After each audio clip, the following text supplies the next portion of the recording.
Hello, Swivelheads. It's Greg Allison on Green Grades.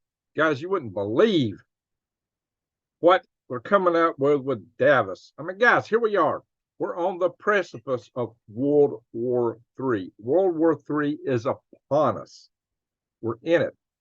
The whole world is ablaze with war. War with nuclear powers.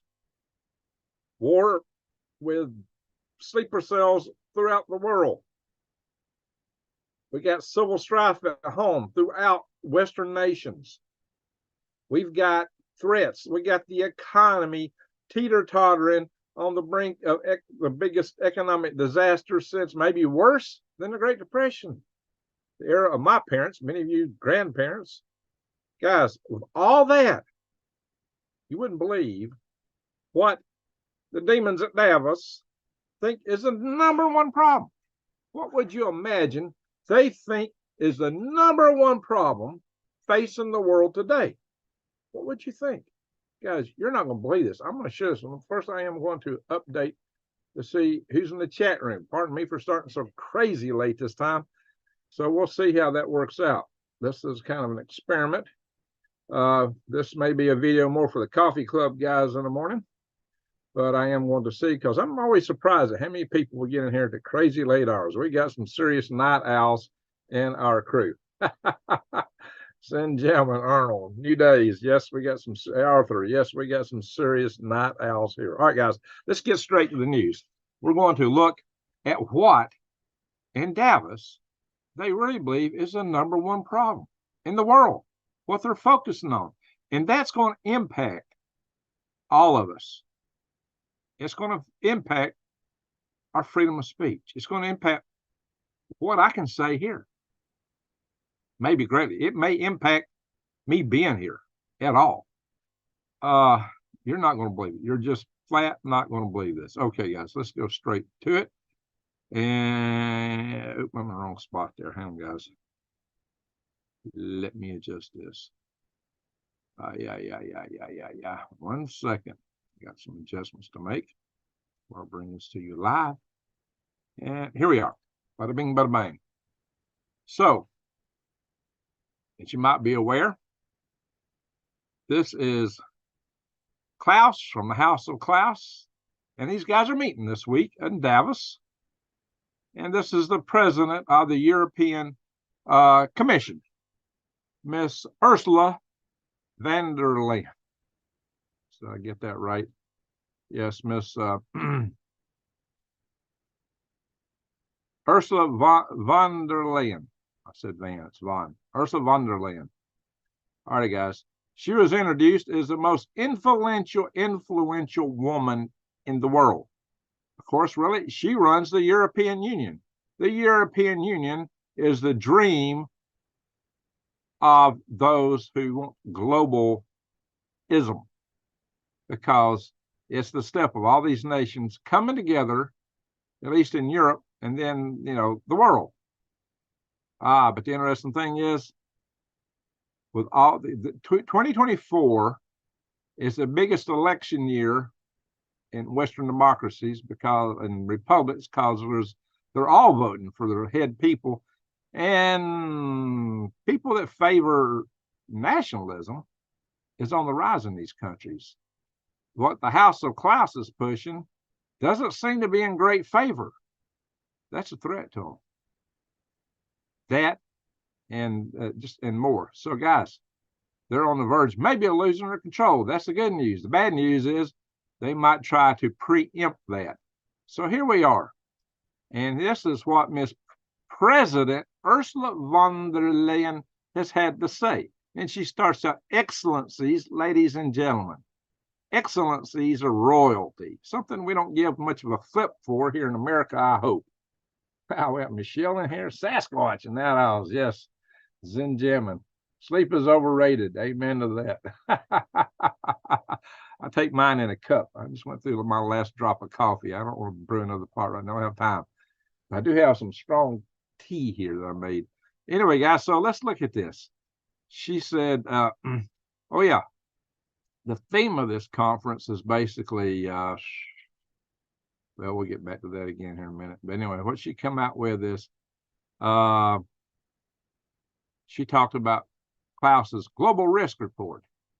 And she says, for the global business community, the top concern for the next 2 years is not conflict or climate. Well, they've been pushing that climate. That's been all they've talked about, right? Well, the world at war, conflict is not the top concern. Can you believe it? It is disinformation and misinformation. What? Disinformation and misinformation. Of course, as they define it. As you know, our good friends at Facebook and here on this platform have often determined what disinformation and misinformation means.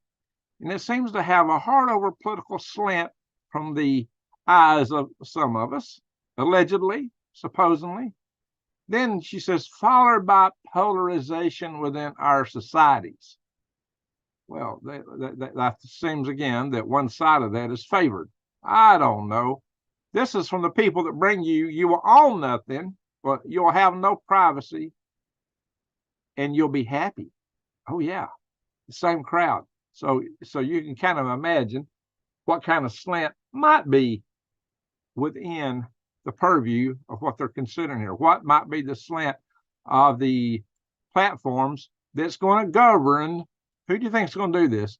The control of disinformation and misinformation. Remember my live session last night where I was showing you the new rules that's coming out from this platform?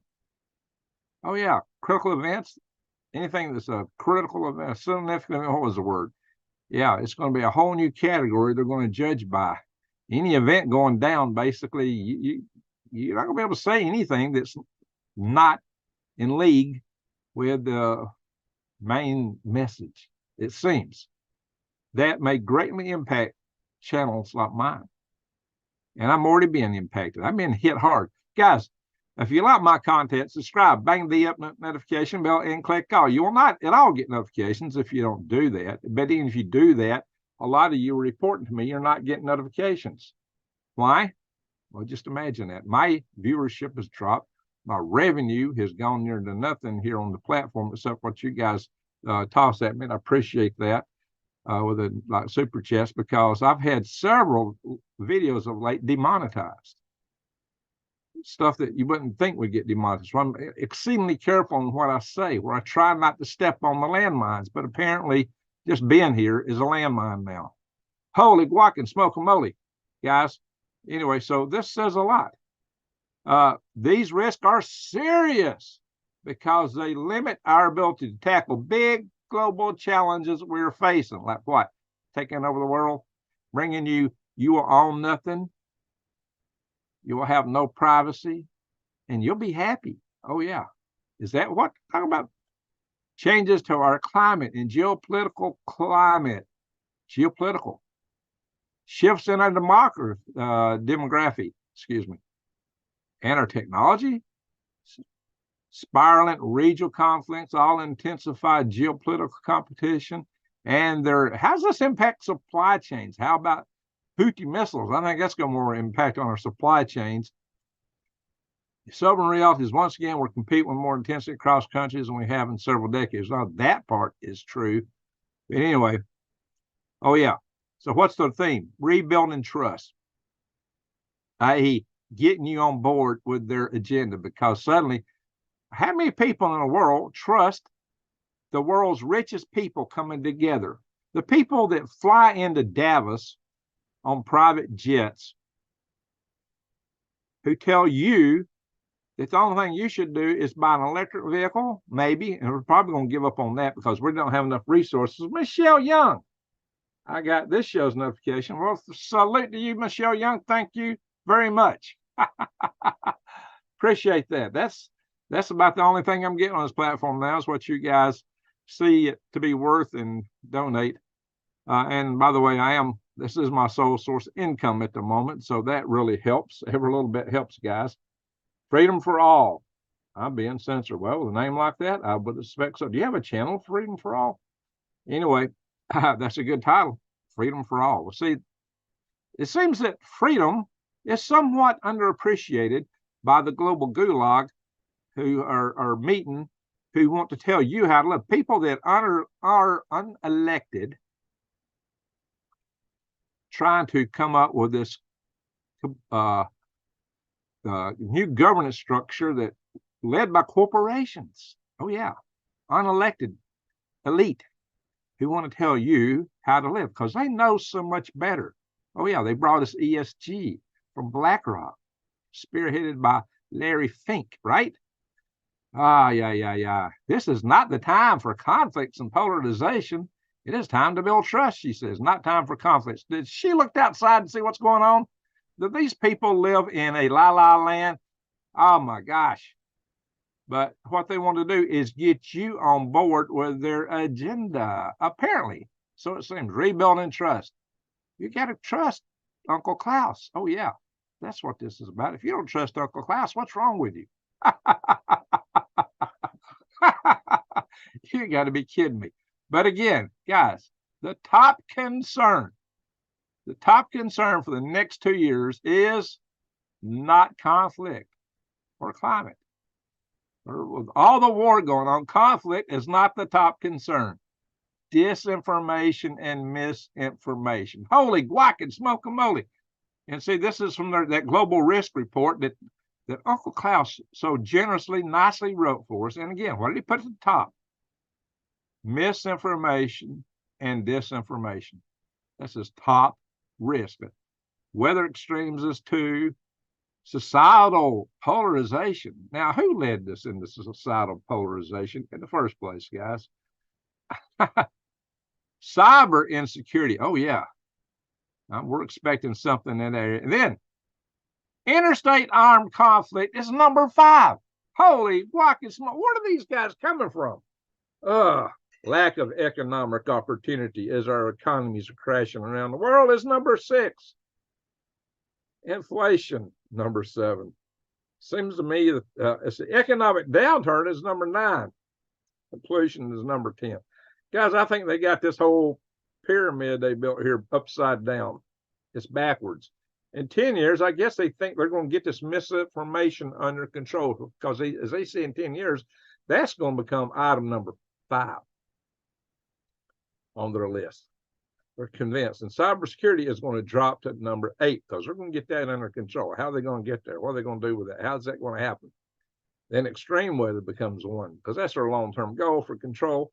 Is this is why you're going to have to walk everywhere you go and live in a 15-minute city, and there even some talk of 5-minute cities. It's where you can walk or ride a bicycle in 5 minutes, 15 minutes tops. Wow, guys. And then you may have to have a passport to go outside of that. That's their dream, man. Total control on those they deem, or those useless eaters, the deplorables they deem desirable. Keep around, supposedly. Yikes. This is what the president of the European Commission came out and told us. A collection of nations that has collectively a GDP and a population bigger than the United States of America. Can you believe that, guys? And her speech is entirely on here. The entirety of her speech is put in here. And there's video. You can come in here and watch the video of her and our dear friend, Uncle Klaas.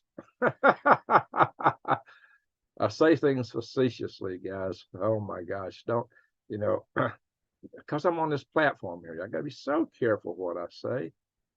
And I just can't be careful enough. I think just talking gets me in trouble now. I don't know, guys. Anyway, guys, this is what we're talking about. The boundary between online and offline is getting thinner and thinner, and the values we cherish offline should also be projected online. Hey, shut up. Follow the program. Seems to be what they're saying. Yikes, yikes, yikes. Anyway, guys, so can you believe it? Can't you believe this? Well, let me show you a little bit more. Let me show you a little bit more. We got 129 in here. Okay. It seems that we got a little less than we might have at this time. Maybe it'll pick up. Here she is, Ursula von der Leyen. There she is. She is the the president of the European Commission, just like I said. Now, how does that, we're always looking at it as European Union. What's the European Commission? Hey, Robert Hodges, Putin, does that have anything to do with the Bering Strait tunneling project? Whoa, connect Russia and America. I don't know if we got anything going on with that right now or not. That's something engineers have talked about as what they thought would be a great idea once upon a time. Might be if we were getting along with Russia a little better right now. Maybe we'll be after our next election, if we have an election, or if we get to swear the new president in before martial law gets declared over World War III. I don't know what could happen here, guys. Is the whole purpose of all these wars just to have a way to keep the state that is buried down kind of deep, you might say, in power? Will they stop? What will they stop? What will they stop at to maintain their power? Remember, power is the most important thing to these people. Anyway, she got some accusations against her. Anyway, guys, so there she is, considered the most influential woman in the world. Well, she's got a very powerful position. So that might be an accurate assessment. Here it is. This is all straight from the House of Klaas. These guys, the WWIII. Lower risk, 2024, a turning point. Yeah. You can find all this stuff. They're telling us right here on their own website. Path to 2026. Is this going to be a turning year, 2026? What is to happen, guys? Severity by stakeholder over the short term in 2 years. So they got civil society, international organizations, academia, government, and private sector. And 3 out of 5 of these have misinformation, disinformation as the number 1, and the other 2 has it as the number 2. So collectively across the spectrum, other stakeholder categories, misinformation and disinformation ranks to the top. They got civil society, international organizations, academia, government, private sector. Private sector. Oh, yeah. Like this platform, maybe? Misinformation and disinformation. Holy guac and smoke. Well, guys, what do y'all think that means? Risk perception by age. Well, look here. Anybody younger than 30 who's been highly indoctrinated by the education system seem to be believing this is true. That's why I tell you guys, you need to talk to the young people. Show them the videos that I put out here about our values in society. When I talk about the freedom, when I talk about things like that, I got videos dedicated to that for that purpose. Y'all need to search them out, watch them, and share them with the youngsters. We need to start waking them up. But before you do that, you need to have some conversations with them, put on the rose-colored glasses and try to get inside and just kind of lead them into this. Now, we had to go with the Wayback Machine now because they don't post this on the World Economic Forum now because they got too much heat from it. But this existed there. You can find it on the Wayback Machine. See there? They're trying to build trust again because they realized that some of these things they were telling us kind of eroded that trust. So you won't find it on our website anymore. But remember this, welcome to 2030. I own nothing. I have no privacy. And life has never been better. Holy guac and smoke-a-moly. This is their dream. But, apparently they got to bury this. They got to bury this, guys. Remember that video? I think that video used to be on the WEF site. I actually downloaded it. I still got it. I'll have to play it one day. You guys, again, that video that says, it's got that smiling guy in the beginning of it. It shows all these things. Anyway, guys, so yeah, this lady right here is the one that wrote that right here. Ida Auken, member of the Parliament of Denmark. See, she's got the World Economic Forum logo behind her. So she was in, but now they're trying to act like, well, that was just her. Was it just her? They had it on their website. I don't know, guys. You tell me what you think. Why do they need to rebuild trust? Because we trust them so much.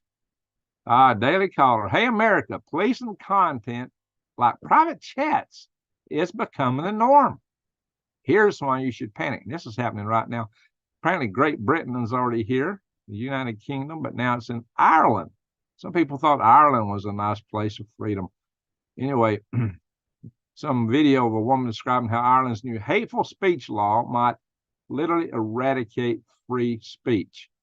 And what she said in this video is, the Irish government wants to pass a law that could see you or your loved ones jailed for possession of memes, cartoons, or any content deemed hateful. Now, how they define hateful. Guys, all these things you just watch, all these little pictures and images you kick around on Facebook and send to your friends. If it is not in league with what the unelected elite think is important, they're saying you might go to jail. That's what they're claiming. I don't know. Yikes. And this is the video. Watch it on X. Ireland's hate or speech laws. Just search for it there. Yikes, guys. Or go to Daily Caller. This was on Daily Caller yesterday. I believe this is a platform created by Mr. Tucker Carlson. And, I would expect AI might come after him. They'll probably create an AI video, make it look real, and have him doing some improbable, crazy thing and discredit him. And they'll pick other people like him at the high echelons of communications and try to create mistrust of these people. Oops, stuff in here I don't want to show, guys. Anyway, this is a video on, I don't know, I only found this on Facebook now. I was searching this stuff, but there's other things, of course, that the House of Klaas likes to promote, like this. COVID-19 and prevent future health crisis. Everybody will be safe if not everybody is vaccinated.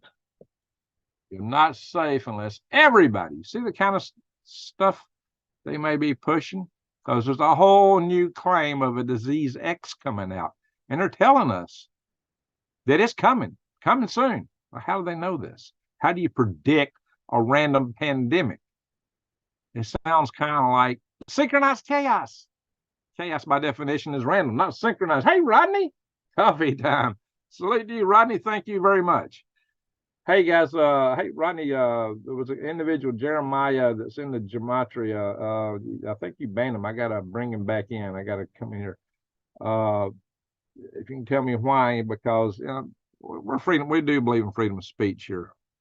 So, it means we don't have to agree with everything anybody says, as long as they're being respectful.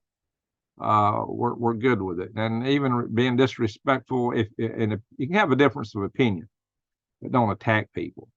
My main rule here is that people not use ugly language. There you go. New Day shared it. She found it. Don't use ugly language in here. We're a family channel. Keep it clean. Somebody can, we used to get these sex bots in here. Well, they've got to be banned immediately. But they haven't attacked my channel in a long time, mainly because you guys have been good at knocking them out. So I guess I'm not a target for them anymore. Google AI is now controlled by the content you can search on the internet, including DuckDuckGo. Yeah, okay, Kitsy Witty. Anyway, guys, so well, thank you for the super chat. Coffee time, yes, sir. All righty, folks. So let's move on here. While we're told to eat the bugs, and they dine on caviar and steak, they're up here in Davos, where it's really cold, and they're having to expend a lot of energy, as they tell us not to expend energy. And they're renting these chateaus that are shop owners rent out their establishment for prices of $200,000 to $300,000 per week. Oh yeah, accommodations are typically fully booked months in advance, with even the most affordable room Airbnb going for a hefty price of $1,614 per night. Oh yeah, guys, this is if you want to go to Davos and play with the House of Klaas, to be in such a big house with heat and luxury in that cold climate up there. I don't know, let's see, for those looking to book the entire place for the week of January 15th, the cost is $2,386 per night. Hotelers are getting what? $18,387 per week. So that's not uncommon. Let's see, one private landlord is asking an unbelievable $86,197. Wonder why it's not 98 or 96. How did they come up with such a interesting price? $86,197, equivalent of $14,366 per day. Wow, Santa Claus. He ain't Santa. He's like the anti-Santa. I'm Santa. Ho, ho, ho. Yikes. Guys, these are the people that want to tell you to eat the bugs. These are the people that want to tell you to live in a 15-minute city. These are the people that want you in living in an ISO shipping container down by the railroad track. And it doesn't stop there. The Borchi estate featuring 3 chatels, accommodating 42 people, were leased at $1,460,000. Woo! Well, they're only there for a week. $1 million for a week. Oh yeah, look there, nice room, looking out at the mountains and the snow, great view, all comfy, warm, well lit. Does that take a little energy?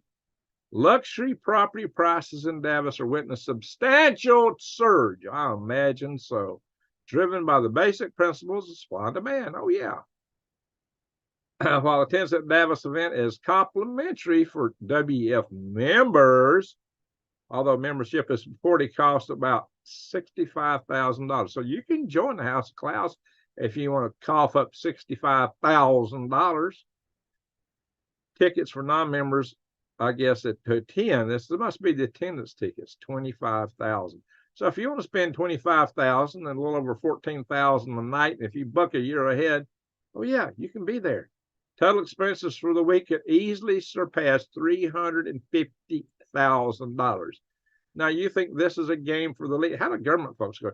Now you got to realize that the communist nation of China has sent a big contingency. There's so many there that's got the American guys in sweating because, oh, well, we might lose influence. There's so many Chinese here. Yeah, that classless communist society, right?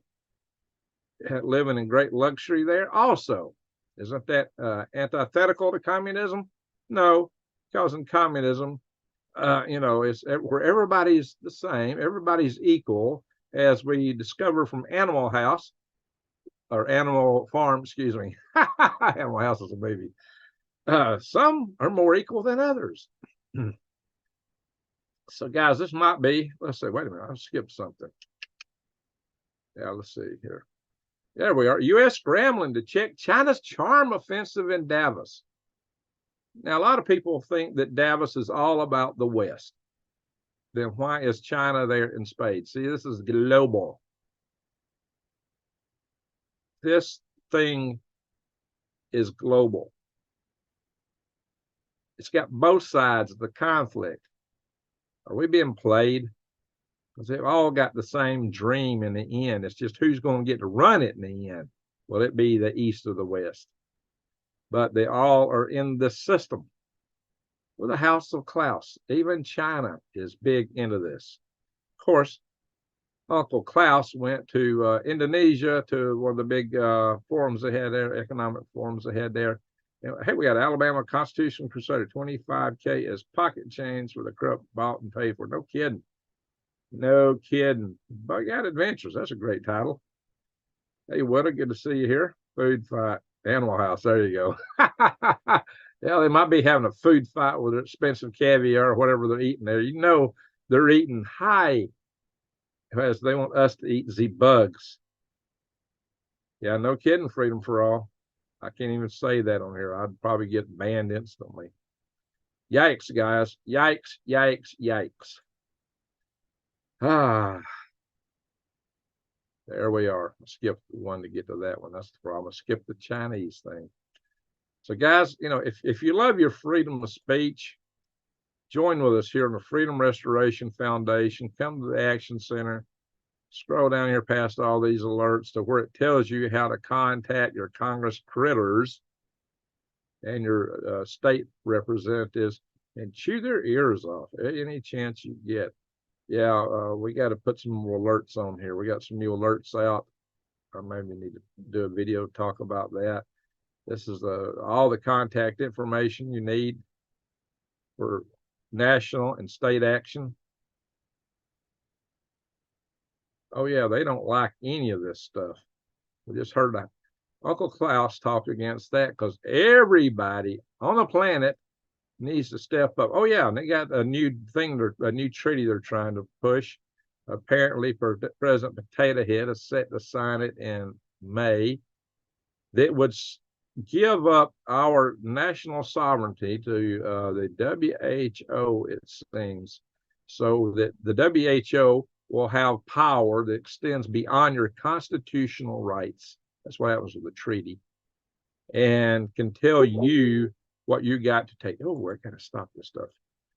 Anyway, so Freedom Restoration Foundation is also here on Facebook. It's also right here, guys. So come in here and look at the Freedom Restoration Foundation page here. Now, this is one you can join. I've thrown this up a couple times. I don't see that we got any new member requests from you guys. So if you're not already a member here, you can go in here. Or if you don't have a Facebook account, we're on MeWe. Okay, guys. Thought I turned off notifications here in chat, but apparently it's still popping up. Sorry there, new days. All righty. Now we'll go to war news because this is not important to the House of Klaas. U.S. conducts new preemptive strike on Houthi launch sites. Apparently, there was the Houthis had set up to launch a missile, was about to launch, and they got hit by a so-called preemptive strike. So they also launched prior to this, and we hit them. So this is ongoing. This is a daily occurrence now that the Houthis are launching missiles, they're hitting stuff, and some things we're taking out, and we're doing strikes on them daily now. It's every day. That's the takeaway. U.S. strikes missile sites in Houthi-controlled Yemen. Yes, that happened Tuesday. And now we're in Wednesday morning. Probably already happened again. So this is a daily occurrence. This is going on every day now. Here we are, tasked. What's happening here? The Israeli Defense Force strikes dozens of Hezbollah targets in Lebanon. Now, something else. The Israelis told their medical facilities in northern Israel to be prepared for thousands of casualties and be prepared to operate in an island as if you're on an island, you guys. You got no communication or no support from anybody, and yet you got thousands of casualties. What are they expecting? Does this mean that something big is coming to us, or coming to well, it may come to us, is about to go down between Israel and Hezbollah? Does this mean that Israel is about to make a huge attack into Lebanon? Well, apparently it may already be started here, according to TASS, which is a Russian news agency. IDF strikes dozens of Hezbollah targets. Guys, it's picking up. It's escalating. That's the word. So if you think World War III is not upon us, and if you don't think you need to prep, I don't know what you're thinking. Pilot to the rafters, folks. Here we are.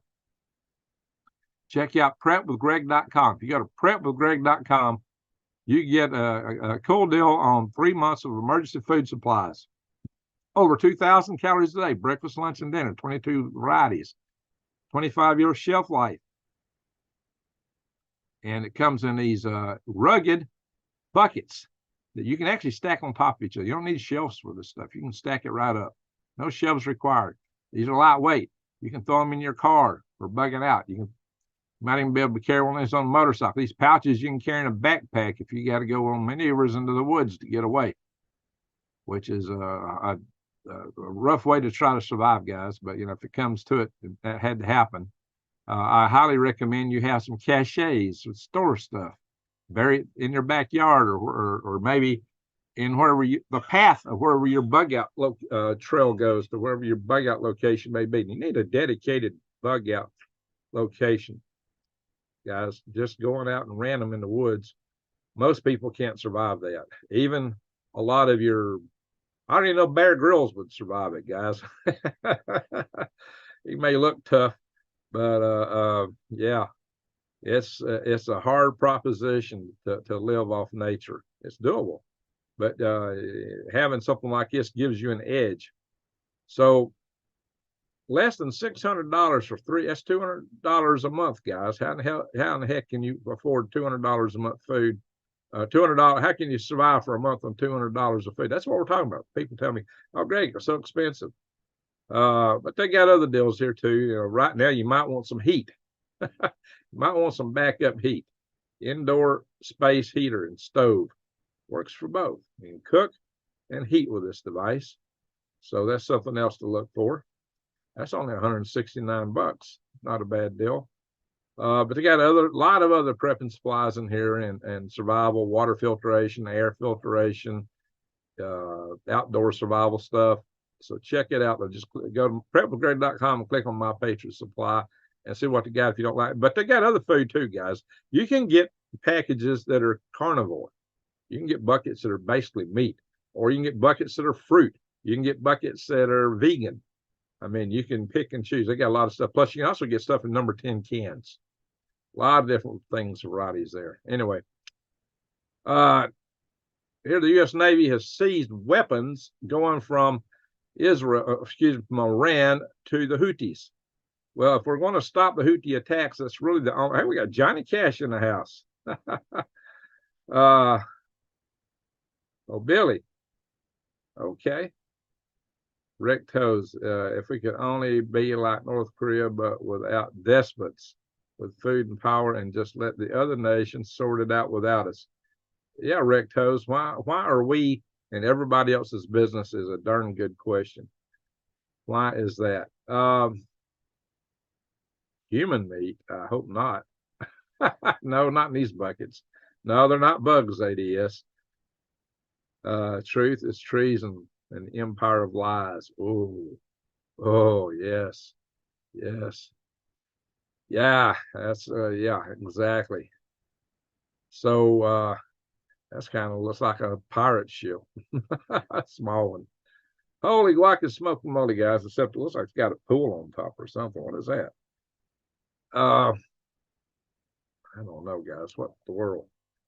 Rodney, Billy, was using another name yesterday. So what to do to contact me? I tell you what, email me HAL5, HAL, the number 5, space, that's PAC at AOL.com. How about that? I gave out my business email too much, and you guys won't. I've asked you to only send things for things I request on there, but I get people emailing me everything on there, and that email is not for general use. So, here on X. Now, look at this. Iranian forces launching missiles during the attack against the so-called terrorist targets in a spy hub in Erbil. The U.S. Consulate in Erbil and the U.S. Consulate in Erbil and U.S. military bases were seriously damaged. Now, I've seen reports that claims that counter to what the United States claims, that our consulate got destroyed. But we're kind of covering it up according to some claims that are out there. As you may know, I actually did a video about a year ago where it got destroyed before, or we're rebuilding it. The consulate has been attacked in the past and destroyed, and we're rebuilding it. Well, it got attacked again, apparently. apparently, well, me saying that might be classified as misinformation. I don't know. What's the difference between misinformation and disinformation? How do you split that here? I have no clue. And I'm not saying that is the case. I'm saying some people are claiming that. I don't know. I'm not there on the ground. The claims to that effect have been put out there. I don't know. Is this true? I don't know. I'm not on the ground there. So that's what I'm going to tell you. That's my disclaimer. I don't know. I'm just telling you that some people are saying this. So what happened? Did Iran actually hit us, and then we said it wasn't us, and they said, well, we were attacking a spy center? Is this the way we're keeping it from being directly a conflict between the United States and Iran right now? Or is this an agreement that President Potato and the Ayatollah agreed on ahead of time? I don't know. We seem to want to send a lot of money over there for some reason. So, yeah, like I said, this stuff is still. Now, look at this. 3 armed drones shot down over a U.S. base in northern Iraq. Well, they wasn't targeting U.S. bases, so how was 3 armed drones over it? See, it looks like they were targeting U.S. bases. That's what I get from this. That's an interpretation, or at least it appears. Now, you know, who am I? I'm just some poor dumb rocket scientist. What I know? Nothing, apparently. But, you know, it looks highly suspicious that you're shooting down drones over a U.S. base, but the U.S. bases weren't the target. Does that make sense, guys? Iran also sent missiles into Pakistan. Yes, they did. Yes, they did. Pakistan is apparently now in the war, or at least, well, Pakistan's got some rebel territory in the north that's, Taliban controlled, basically. Pakistan's kind of in a civil war of sorts. Pakistan is economically in a real bad place, and yet they're a nuclear nation. So this conflict is spreading. It's a multinational conflict.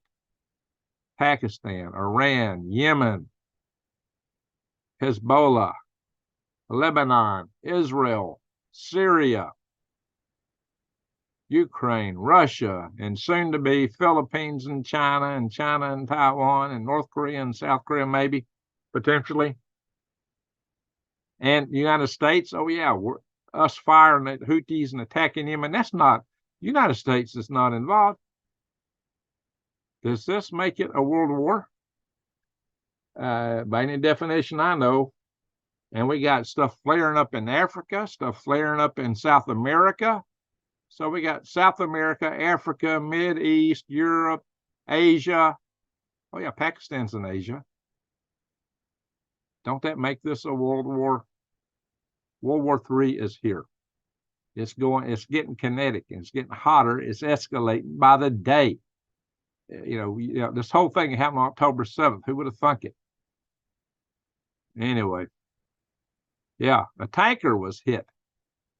The Malta flag Greek-owned bulk carrier. Well, let's say they're only attacking U.S. Well, now the U.S. is a target, and Israeli stuff, right? Maybe U.K. So what does Greece have to do with this? See, they're hitting everything, guys. They're hitting everything. Anyway, Alaska. So I will be kind of AFK. What does AFK mean? But I am listening. Okay, fine. Listening is fine. It's great. It's absolutely great, guys. Tanker reportedly hit by missile. See, this is, well, what this means is almost nobody's going to be going through the Red Sea unless these attacks are stopped. And the Yemen, the Houthis in Yemen, guys, there's a good reason that NATO, Canadian Prepper, calls them the honey badgers. They love to fight. These are mountain men, basically, who are deeply religious with their Muslim religion, who are willing to die for what they believe in Yemen. They control the most populous portion of Yemen. They took over the capital city. The old government is still existent, but they're based in exile in eastern Yemen. And the Saudis were pummeling them. I think UAE may have been in on that too, pummeling them for years, and they couldn't extinguish their fire. So they were fighting both Yemen, the Saudis, and I think UAE was in on it. United Arab Emirates. So they were being pummeled for years, and it did not affect them. These guys are used to the fight. So what are we, how much is the United States and the United Kingdom willing to throw at them, and what difference is that going to make to them, given what they've already gone through? Do you think that we're going to extinguish the Houthis? I seriously doubt it. Now, we might go all in, but if you do that, you're not going to be going, how are you going to be able to deal with countries like Iran and North Korea and China? Oh, yeah, Europe seems to be gearing up for a major war there. Sweden has told their citizens to prepare for war. Now, Germany's got this secret document that got released where they're expecting war to start any time in Europe. They're expecting Russia to attack NATO. Is this a pretext for NATO thinks that NATO is going to try to do a decapitation move on Russia? I hope that's not the attempt, because the purpose of the nukes is to keep the people that run the country in power. Their power base means more to them than anything. We don't need that kind of war with Russia. We forget. I mean, has the world lost its mind? And it's not. And to our good friends in Davos, the Davos demons, that's not even the biggest problem in the world. No, far from it. It's down the list, like number 5. What's the biggest problem? Misinformation and disinformation. It's what we say here. Yikes. Yikes. Year without a summer. Well, there's a couple ways to get the year without a summer. Mother Nature could do it in Campi Lafergi, or whatever you call that big volcano next to Naples, Italy, might give us a year without a summer, as could any other super volcano in the world. Might even give us a decade without a summer. That's believed to happen back 70,000 years ago when Toba, I believe, was a volcano that went off about 70,000 years ago. They probably had about a dozen years with no summer. It was a near extinction level event. That's what some people project for humanity and a lot of other species. That's why you want seeds. You need to be able to grow your own food, but you also need to store food. And you need to garden seriously and put away your own stuff. But until you get that going, buy whatever stuff you can while you can get it to stack to the rafters, guys. It's something you can bury. Vladimir Putin prepare for huge new offensive as fears of Ukraine becoming exhausted. Yeah, see, it looks like Ukraine is losing, contrary to what some people will tell us. And this must be why Germany, Poland, and Sweden are all anticipating more. Lithuania, bottleneck. Yes, the genetic bottleneck. You know, they found the genetic bottleneck. They couldn't figure out what it was until they found the evidence of Toba having gone off at the same period in time. They think there was as few as 2,000 humans survived that event. So we're all descendant of whoever survived that event, supposedly. I don't know, guys. I wasn't around 70,000 years ago. At least that's a little hard for me to remember. Prior lives, the memory of prior lives, and stretching back 70,000 years gets to be kind of problematic. It was an American journalist, says Paul. How expensive is warfare compared to helping one another? Coniferous vegan, extremely. Trillions of dollars are at risk. Our entire world's at risk. It's the most expensive thing you can imagine. Our existence is at risk. Well, yeah, why can't we just help each other? Indeed. Indeed. Yikes. So, Billy, are you like Billy Kennedy? Is that who you are? Johnny Cash? Which Billy are you? If you're that Billy, you should have my contact data. Anyway, NATO nations, including the US and UK, are much closer to war than Russia than most people realize, according to this expert. Fabian Hoffman, doctoral research fellow at Oslo Nuclear Project, posted chilling warning on X on how he believes the West only has between 2 to 3 years to reestablish its deterrent. So what they're saying here is that NATO is itching the war with Russia as and we're running out of time to stop, according to them, Vladimir Putin. Well, why are we even in this? Is a better question to me. Why are we in this conflict at all? And, you know, they've passed laws now so that they're trying to keep a president from withdrawing the United States from NATO because they're afraid that that is what, without going through Congress now, because they're afraid that the next president just might pull us out of NATO. If you think the United States should pull out of NATO, put a 1 in chat room. If you think the United States should pull out of NATO, put a 1. If you think the United States, now there's people who argue either way. Some of you might. If you think the United States should stay in NATO, put a 2 in the chat room. I'd like to see what you guys think about us being NATO. 1 for pull out and 2 for stay in. Staying in might mean war with this guy. This guy has Poseidon nuclear torpedoes that could take out our coastal regions with cobalt salted Sarbama, 100 megaton bombs that would wash tsunamis over an entire coastal area and leave cobalt 60 on the shores.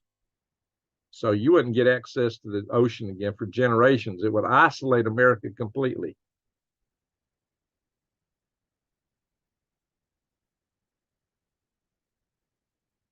I don't see any fans of NATO in the chat. Let's see, they're trying to stop us from getting out. Jeez. I don't think NATO is that kind of gal, Greg. From constitutional republic to democracy to anarchy. Yes, Arnold. All righty, guys. So there we are. See what being in NATO can draw us into? Why do we need a war? What should be the beef between the United States all the way to Tennessee? Yeah, you're talking a serious tsunami that will go up the Mississippi River, way up the river. So we would lose our ability to trade, to cross the country. You know, all these bridges that go across would probably be taken out. Even I-40, Memphis. Yikes, guys. It would really put the United States in ruin because our greatest asset is our river system. It's our ability to move cargo within and out the country, to connect to all the production centers in this nation via river system. We got the best intercontinental transportation system, thanks to the Mississippi, Missouri River system, Ohio River, than any nation in the world. It gives us an economic advantage that nobody else in the world has, with our big breadbasket and our manufacturing centers, that even no matter what, if we keep that, that's our precious jewel. If we lose it, we're toast. We're toast. We don't need that. Of course, we don't need a power grid taken down either. All these things are at risk in these wars, guys. Our existence is at risk. But in China, you know, Xi Jinping is purging the top brass in the military. And it's claimed that there's 2 different claims running around relative to that. One is that a lot of the rocket force missiles were loaded with water due to corruption. They were selling the fuel that was supposed to go in them, and they loaded water. That don't mean they loaded it in all of them. That don't mean those missiles aren't recoverable, because basically it's the plumbing inside the missile, and a lot of that is stainless steel or other things. It's pretty water resistant, so valves and things might be a little bit susceptible. So I don't know that it would do a lasting damage. Of course, that's their liquid fuel rockets. They got a lot of solid fuel rockets this wouldn't apply to. But and Russia's got, China's got a whole division of military called the Missile Force. But they're a one-party system. Corruption in any one-party system always runs rampant in all branches of the system, military and whatever other branches they have. Corruption is the rule of the day. It's how they do business in one-party states. Anyway, so Xi Jinping was purging some, apparently due to that, but also it's been suggested he was purging generals who were not in necessarily totally supportive of the idea of having war with Taiwan. And now it's suggested that the military, there might be some mutiny in the military over this tension. So some of the people in China don't really want to attack Taiwan. Why should they? Why should they? But Xi Jinping sees that as the ultimate feather in his cap to be able to do what Mao Zedong couldn't do. This would make Xi Jinping greater than Mao Zedong. It would be his biggest bragging right, would be able to take Taiwan and maybe an American aircraft carrier or two in so doing. Bragging rights that would be beyond any bragging right in the world to this day. If he could pull that off, he would have untold international power. It would be pretty weird, though, how the U.S. initiated by adding Ukraine as NATO. Well, they're not been added as NATO. It was like, but it was definitely heading in that direction. And now U.S. is backing out or leaving Europe to be invaded by Russia. Well, that's a good question, but guys, yeah, Ukraine. I would not want to be Ukrainian right now. I'll tell you that. I wouldn't want to be Russian either. Because the Russians are getting sent to the meat grinder. But that's how Russia fights its wars. Two-party states are not better. Yeah, well, that's what happened. The two parties get collusion going. Taiwan used to be Chinese nationalist, strange days. Well, Taiwan's government is the Republic of China. Republic of China came into existence when the last emperor dynasty came to an end. And what happened is the Republic of China had during the World War II, when Japan was invaded, they had a communist insurrection led by the People's Republic of China. And the People's Republic of China, thanks to their long march, a little like the Republic of China was winning. And the forces of the People's Republic of China managed to, the People's Liberation Army, the PLA, did their long march, which was they got around the forces of the Republic of China, and unbeknownst to them, they survived that long march, and suddenly they came back and hit the forces of the Republic of China in such a way that the Republic of China actually lost the war and fled to what had previously been the Japanese island of Formosa. Formosa was given by Japan to the Republic of China, and the forces of the Republic of China fled there. So all these claims by the People's Republic of China that they're a breakaway, no, they are the government of China. They were the government of China, just in exile. They were never ruled by the People's Republic of China. They're not a breakaway province by any estimate I can see, but that might be considered disinformation. I'd be so careful on here. I mean, how are things going to be judged? Because apparently the People's Republic of China has high standing at Davos right now. They're there in spades, living it up in luxury, as people in China are starving. Yeah, like I said, so, what's a communist country supposed to be classless? So like I said, some animals are more equal than others. And if you're a member of the party, that means you're more equal. Anyway, guys, so what's going to happen over there? Yeah, Xi Jinping purging senior military officers who don't want war with Taiwan as World War III fears escalate. The fact that he's purging them and putting in people who are more favor of war means that war is more likely. And as the economy in China tanks, Xi Jinping needs a diversion. He may need, all this tells us that he may need, including this, he may need a war with Taiwan just to stay in power. You see what I'm saying, guys? That's why war with Taiwan is more likely. Maybe a war with the Philippines. War with the Philippines definitely pulls us in.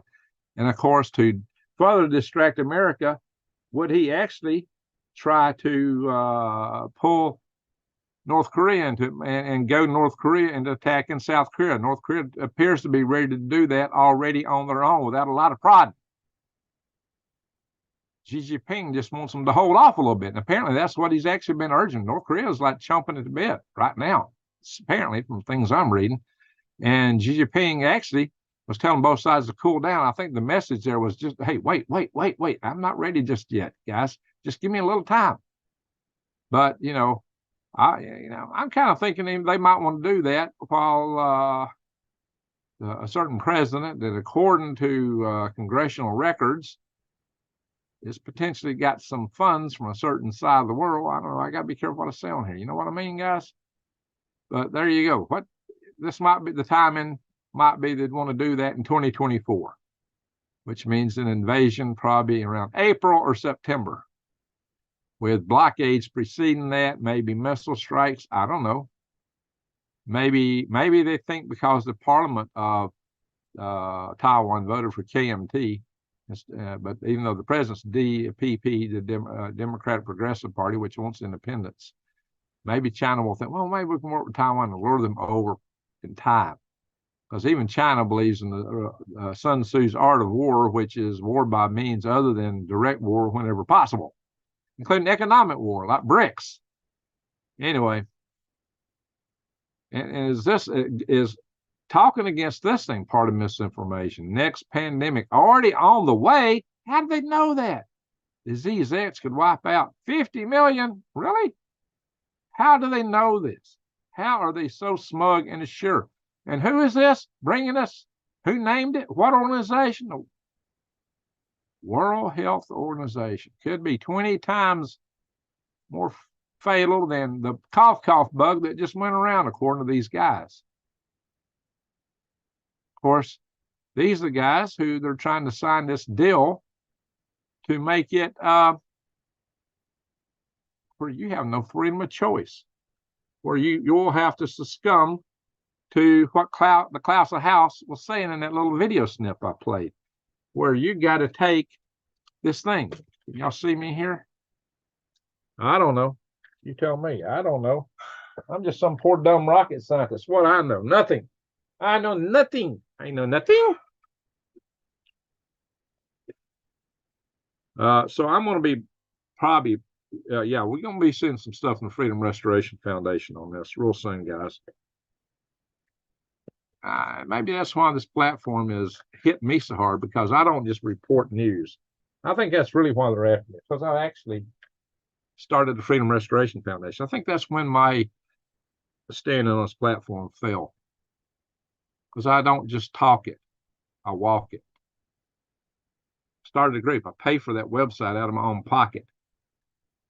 So I don't know. I might be on the list to not be on this platform in the near future.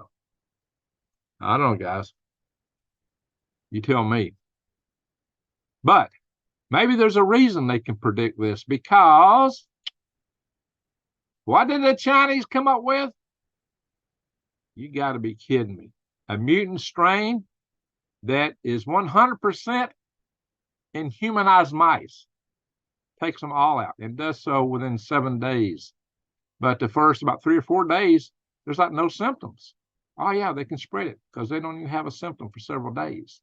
And then, bam, they are kicking the bucket.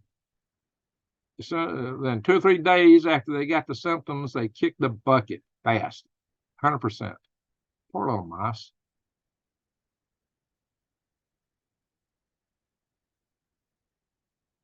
Look what Rand Paul says. Look what Rand Paul is saying. Due to dishonesty. But now, if you said anything against this individual, Dr. Fauci, on some platforms like Facebook, that was considered misinformation. Disinformation. Oh, yeah. You get all kind of trouble. Yes. So prepping should contain prepping for disease. This thing might be serious, like what we faced in the past, where they shut down the whole world over the cough that went around that time. What will they do next time? Nobody wants to be shut down again. What's going to happen, guys? I don't know. Anyway, but they want you all driving electric vehicles. Problem is, when it gets cold, they don't want to charge. Not all batteries like sub-zero temperatures. If you get stranded in a blizzard, you can't run the engine to stay warm. The batteries don't want to do squat. You know, internal combustion engines got its advantages in cold weather. Well, there is some new battery technology coming out that might help with that down the road, but that's not where we're at now. So they're trying to force everything to go electric right now. Your water heaters, they don't want you using propane. They're trying to force everybody on the grid, everything you use on the grid, as they're trying to shut down stuff that gives us power on the grid and go to systems that only work when the sun's shining and the wind's blowing. So, I don't know, guys. It's really strange to say it's all to keep carbon, plant food out of the atmosphere. And yet they will go into a place in some of these deserts and put in solar arrays that's good for 25 years and wipe out root systems that have a huge sequestration of carbon under the desert floor and release more carbon than what they're trying to save. Where's the logic in that? It ain't got nothing to do with that. Meanwhile, 82% of Americans can't even afford a new car. Can you believe that? Wow, guys. Of course, yeah, a car is like half the price of a new house now, a new one. It's insane. But China's come out really cheap EVs. Oh, yeah. And in fact, they're beating Tesla. Tesla, Elon, why did you open a factory in China? And I see what you did. The Chinese are going to put you out of business. Yikes, guys. And here's another thing. 3 countries now have agreed to launch this new BRICS currency to challenge the US dollar. Yeah, I told you BRICS currency was probably in the making. And if electric cars catch on fire, then need a special hazmat team to put them out. Amen. Because that lithium burns. Green Greg's has 66.8 thousand subscribers. Too bad he couldn't convert them into cash. Didn't get his transmission fixed. No kidding. No kidding. Well, you know, I see channels that have 10,000 subscribers, 8,000 subscribers are getting more views than I'm getting. As a matter of fact, I was getting more views way back when I had less subscribers. So I get all kinds of people telling me they're not getting notifications. I hear it all the time. There are people telling me they get unsubscribed. I mean, regulars who watch me tell me these things. So I'm still driving a 2000 Ford Escape. Well, that would be a new vehicle for me, 2007. I don't have anything that new. Everything I got's older than that. My newest vehicle is that 2002 bus. My stuff's old. Old. In a 76 truck. Anyway, guys, that thing's really what, nearly 50 years old now. So with all these economic issues, I highly encourage you to consider Defy the Grid. You can buy gold, silver, you can get bullion, bars, coins, rounds. But I do like the goldbacks. They got a deal here that if you find a better deal anywhere else, they'll meet it or beat it. If you use the code GreenGregs, you'll get 1% off. 1% off. The reason it's 1% is they keep their deals good because they only make like 3% margin profit, which is unheard of low margin. So when they give me 1% and give you 1%, their margin is tiny. Tiny, tiny, tiny. So consider that, guys. These are actual gold made into a bill like this, which you can put in your wallet. This is a 1 note, which is about right for buying a couple loaves of bread, a couple 6 packs of eggs, 12 packs of eggs with gold, pure gold. It's a useful barter system. So think about that. And think about the survival tribe. Guys, if you're not organizing and getting together and forming mutual assistance groups, you are at risk with everything coming. But also, there's risk in forming a group because you got to vet the people you're joining. If you start a group, you got to vet the people you bring in. Because it's kind of like getting married. So make sure you really know each other. So spend some time getting to know each other. Thank you, New Days, for sharing that. I'd like for some of the other mods to do like New Days and share some of my links here.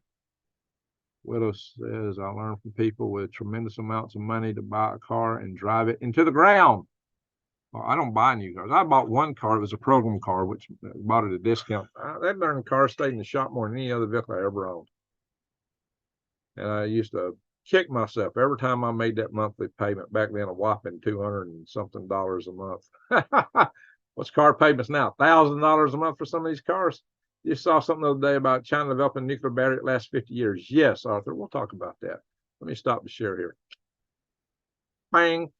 Yeah, I don't think they were the originators of the research on it, but they brought it to market. What it is you put some radioactive material in diamond.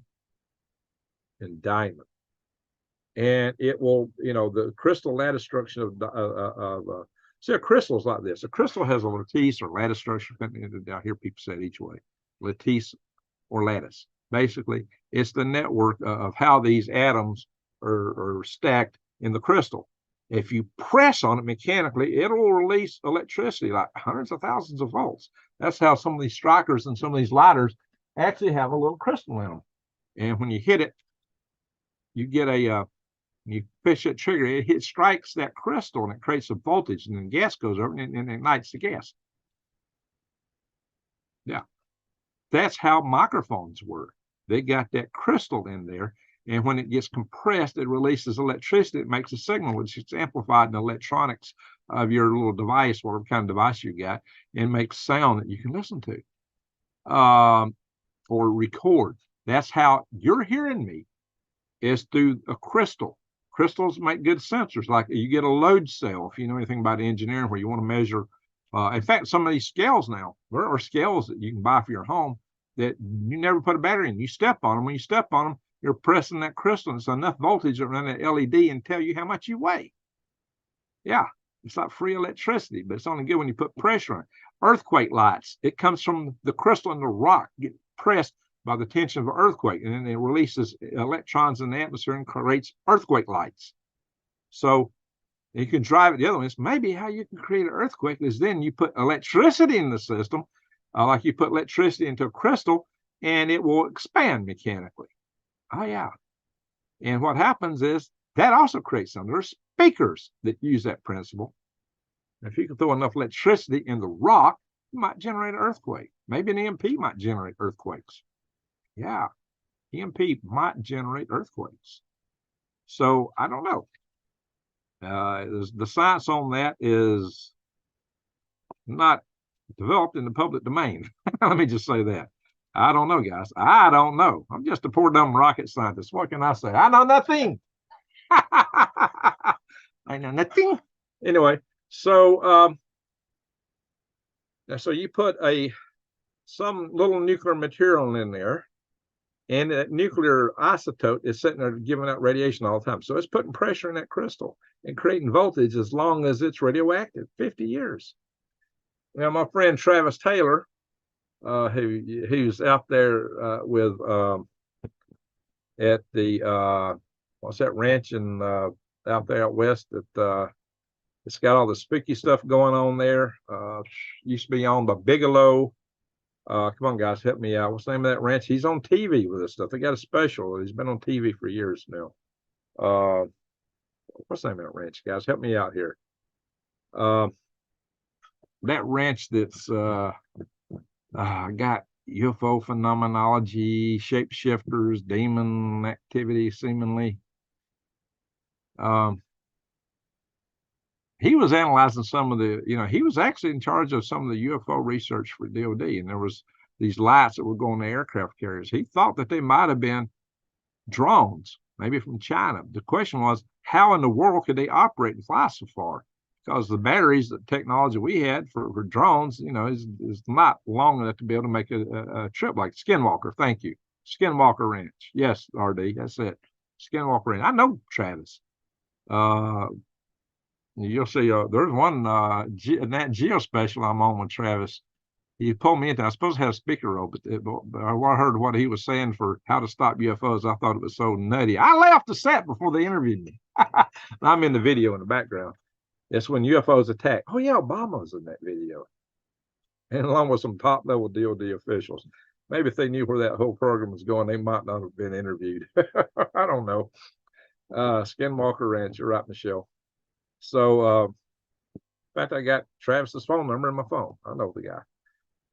He did that Rocket Rednecks. Well, what was it? Was Rocket Rednecks? What was that show he had on at one time? He used to be interviewed by a lot because he's a physicist, does laser stuff, and he talks like he's from way down south, and they just love him on TV. Bunny's Ranch. Now, Bunny's Ranch is a whole different matter there, John Graves. That's a wholly different matter. Yeah, I don't know which one's worse. I love my Escape. It's a V6 3.0 and gets up and goes. There you go, King Cobra Kai. It's been a while since we saw you. Okay, yeah, Bat Witch. All right, very good. So, Wiggler. Anyway, good. Yeah, we got 196 in the house. Not bad for how late it started. Bigelow, yeah. I almost went to work for Bigelow. I was going to be the lead electrical engineer for his new space station design. I think his whole space thing, so he blew out. I think the whole thing that he was doing for space was just to try to give him credentials because he wanted to be on inside track for whatever the government had in the area of UFO technology, seemingly. And when he didn't get that, he probably said the heck with it and bailed out. Hey, Larry Smith, how you doing? Hobbits, you think a Honda Civic's the best car? My ex-wife loved Honda Civics. But anyway, I don't know. So, yeah, I was basically wanting you guys to just to understand that these batteries are existent. They could give, there's a lot of fresh earthquakes going on. They wanted them to give, imagine what they could do for drones, seriously. But I'm not sure that the ones they're putting in the market got enough power to really run a drone. But that don't mean you scale them up, put enough battery cells together, and you'll have more voltage, you'll have more overall power available. So it's just a matter of scale, or maybe how much radioactive material you put in the diamond matrix itself. Just imagine devices, and some people say you might make these devices if you got an isotope that's going to be got a very long half-life. You could be running a device for not just decades, maybe centuries, maybe even, I don't know, long time. Just look up half-lives. What's the longest half-life you can get on something? Looked up Bunny Ranch. Oh my God, Arthur. Yeah, you don't want to go there. It would be in, what was that, Frump, Nevada, up there where we used to get that late night show on the radio. What's that show? Radio show that late night stuff. Anyway, George Koopman, I think, is doing it now. He was the guy that started it. I'm getting all kind of brain locked tonight. Anyway, guys. So hang on, I'll open up a couple other websites, and I'll bring them to you here in a second. I didn't have the links open. We'll go look at a couple other things because of the weather that we're having, earthquakes. So let's come back to that one. And we'll go back to do the screen share. Give me a second, folks. But that's an interesting technology. Imagine you never have to recharge your cell phone. Of course, these devices out they're claiming are safe. Some people say, well, they're really not safe because they are radioactive. So I don't know. The new American dream is a sleeper van instead of the house. Well, I had one, but it's stranded in Houston, Planet Houston at the moment. Anyway, guys, let's see here. Let's come in here and hit the share button again. Share screen, bada bing. All these red dots, these are fresh earthquakes, guys. These are new. So we got them down here, right on the San Andreas Fault, 2.5, Alberto, I don't even know how to pronounce that, down in Mexico. It's just right underneath California. This area has lots of earthquakes. White City, New Mexico, lots of earthquakes right here. In fact, I think there's 2 circles there. All right, we got something going on here, close to where the San Andreas and that Juan de Fuca plate meet. There's a couple circles there. 2.7, Hayfork, California. We got one up here, the panhandle of Alaska, Alexander, Alaska, 3.9. These aren't big earthquakes, but that's a lot of recent activity there, guys. So let's scan out and look at the world. So we got some about 5.0s here in Indonesia. What is that? Yeah, 5.1 Indonesia. That's probably a 3 or 4 here. Yeah, 4.5 Dampu, Indonesia. So that's the biggest one right there. I see at the moment. Over here, it's up about around Afghanistan, probably. Yep, 4.3 in Afghanistan. Here off Hokkaido. Oh, that's Russia.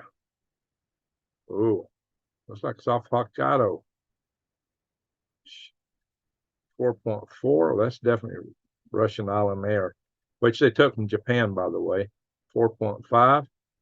Down here in Aleutians, a deck, 4.1.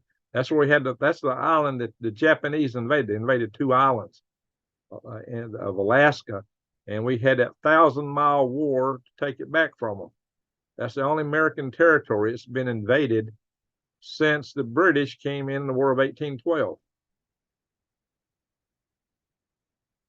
Puerto Rico is always rocking. That place just loves to rock.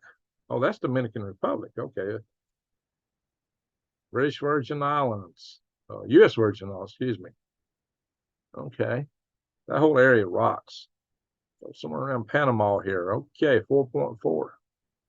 Lots of earthquakes, but most of them are small. So up to 5.0 is not inconsequential, guys. All right, what are we missing? Nothing. Let's look at space weather. I'll tell you, the sun is looking pretty active. That's a lot of sunspots, guys. The sun is getting active.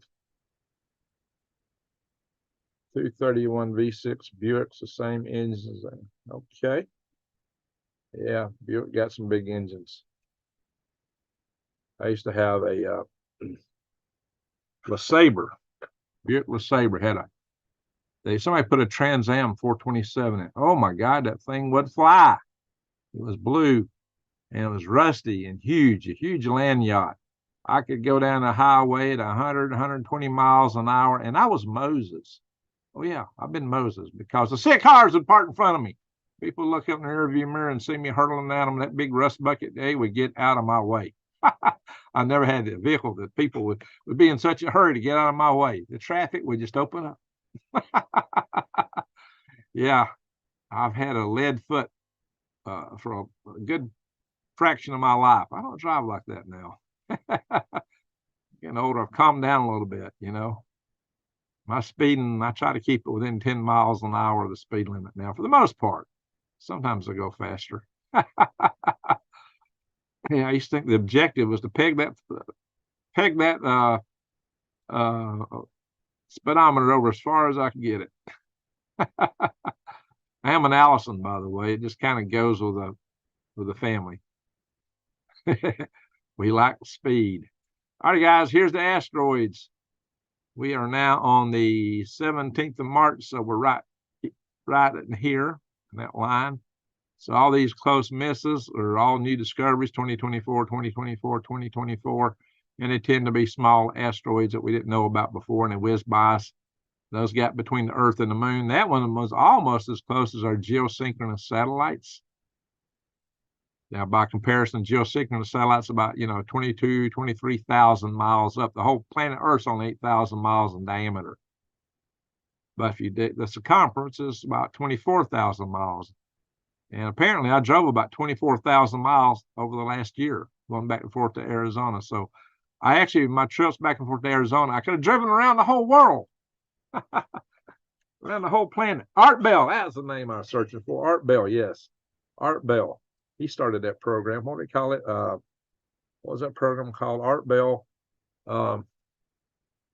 Yeah, I used to know when I'd be driving across the country late at night, that'd be on the radio. Yeah, he transmitted from Pahrump, Nevada, where all those brothels are at. Anyway, All right, windy. It's kind of chilly, guys. 8 degrees in Memphis. Nolens is 26. Planet Houston is 23. Dallas is 19. Oklahoma City is 19. Kansas City 16. This -2 in Alamosa. Denver's 10. All right. It's last time I looked, it was about, I'll see what's my weather claim it is here right now. Art was great. Yeah, too bad he passed away. He was coast to coast. Thank you. I had brain lock here. Coast to coast.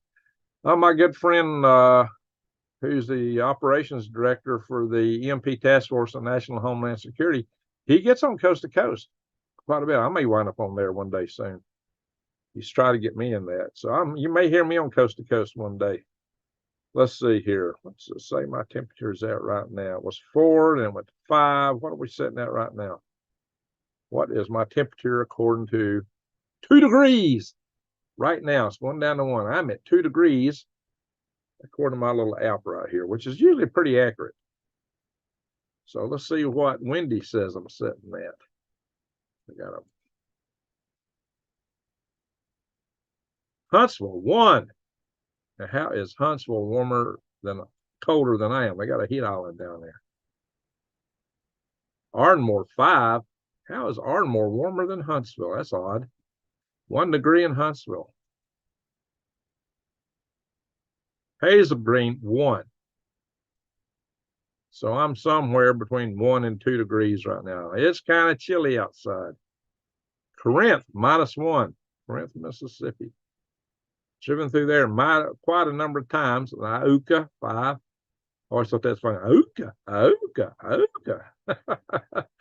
Funny name for a town. Well, that's an Indian name. Iuka. Yeah, that's the way I go out 72 to get up to Memphis, which is at 8 degrees. Colliersville, my good friend Glenn May, who passed away at the Spaceship 2 motor cold flow test at the airport in what's the name of there in the desert in quite an airport. They shouldn't have been doing that at the airport. And the Mojave Airport, that thing blew up and took him out and 2 other guys. He was one of my team. Oh, -1 all through here.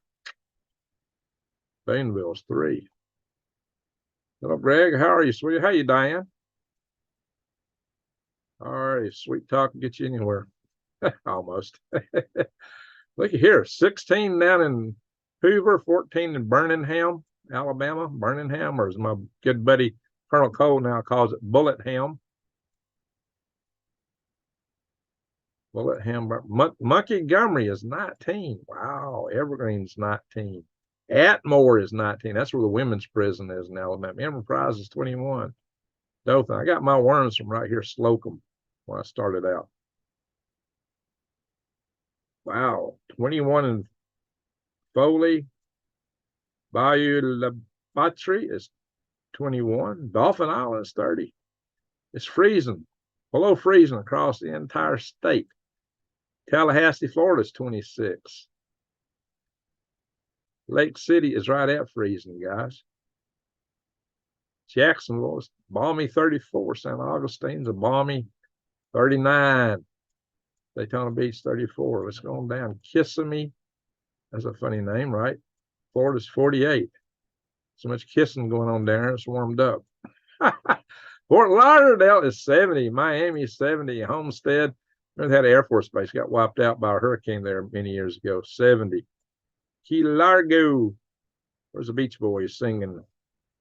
73. Marathon. Key West, 71. 73. That's the warmest temperature I found in the United States right now.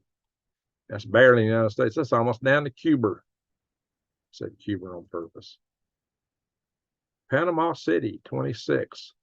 I've operated boats out of Panama City, and I've done it out in Nolens, not Nolens, but down here off of, had a boat, one boat came out of here. I found a lot better things for renting boats that I go out here in the Gulf of Mexico and launch balloons with rockets from them. Yeah, I found better deals in Panama City for that. Let's go up to Maine. See what it is. All right, Birmingham is 14. We'll have to see what it is in Birmingham, England. Bangor, 19. Wow, it's warmer in Maine right now. Houghton, 19. You got a heat wave going up there in New Days. But over here in Quebec, it's 10, 1, 8. Montreal. Got some friends in Toronto. Ottawa's capital city. It's 3. Oh, what? We got a Huntsville up here? 10 degrees. Okay. Toronto is 8. Grand Rapids, Michigan's 12. Detroit's 3. Wow. Detroit is about, well, maybe colder than Detroit right now.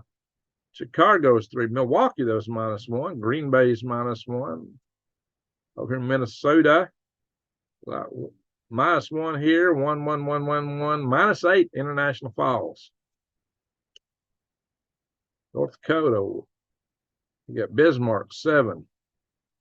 South Dakota, Aberdeen, 5. Pierre, 14. Rapid City, 21. Wow, you're hot up there. Gillette, Wyoming. Man, I drove through Gillette, Wyoming on my way to Alaska on one occasion. I thought that was the dustiest town I'd ever seen. 10 degrees. Yeah, we got a heat wave up there. Denver, 10 degrees. Heat wave. Cheyenne, 26. Amarillo, 23.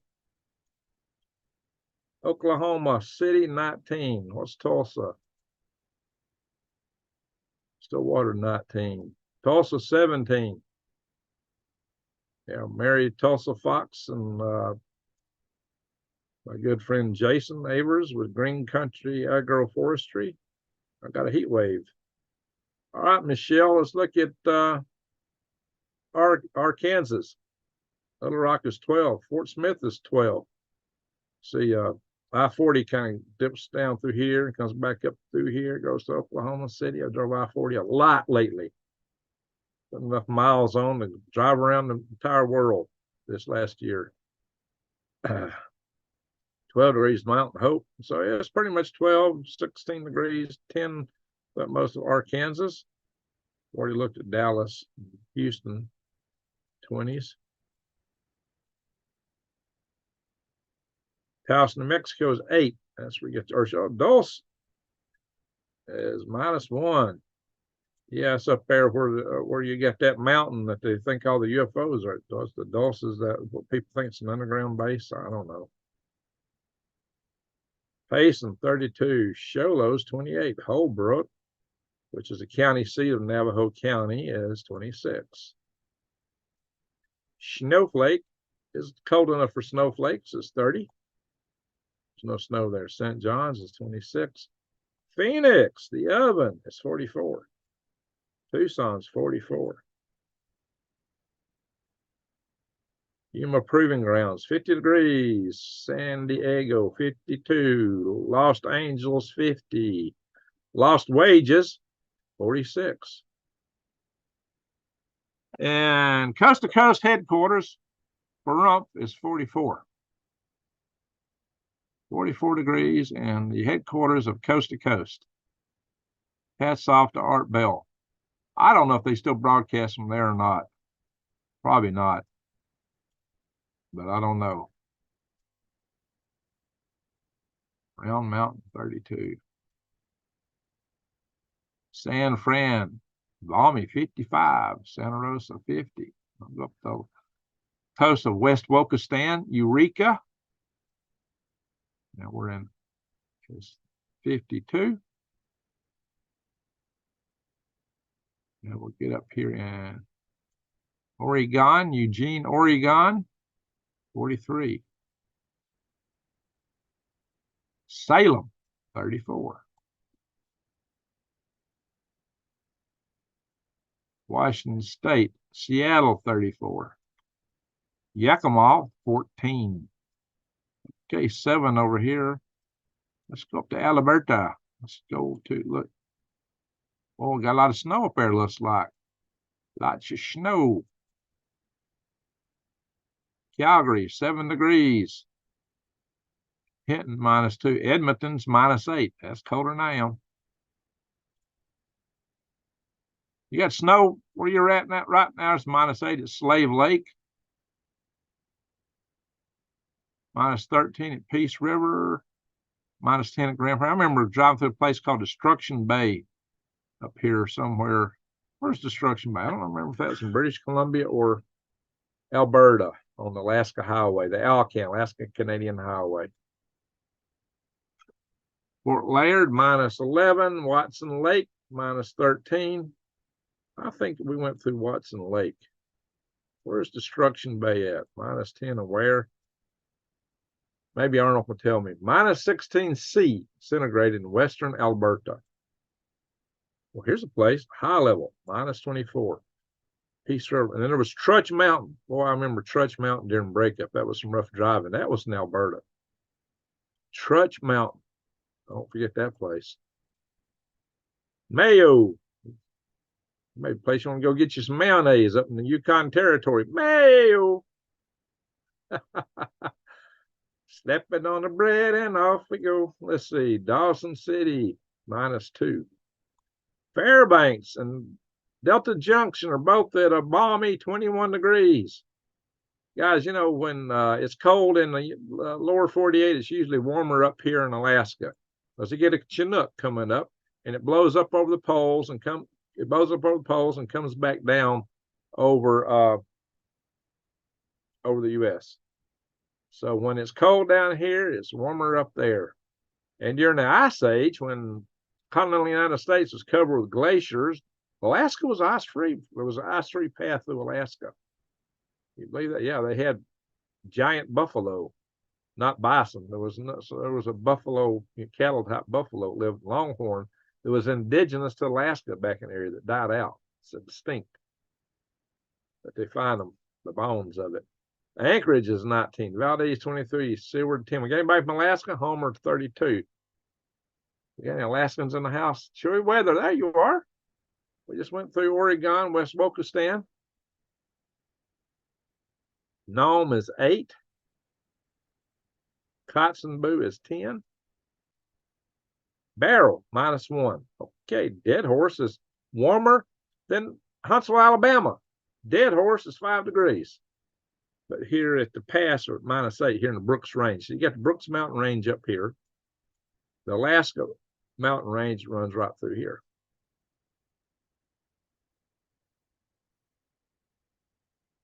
Anything north of anything between the Brooks and the Alaska Mountain Ranges is considered interior Alaska.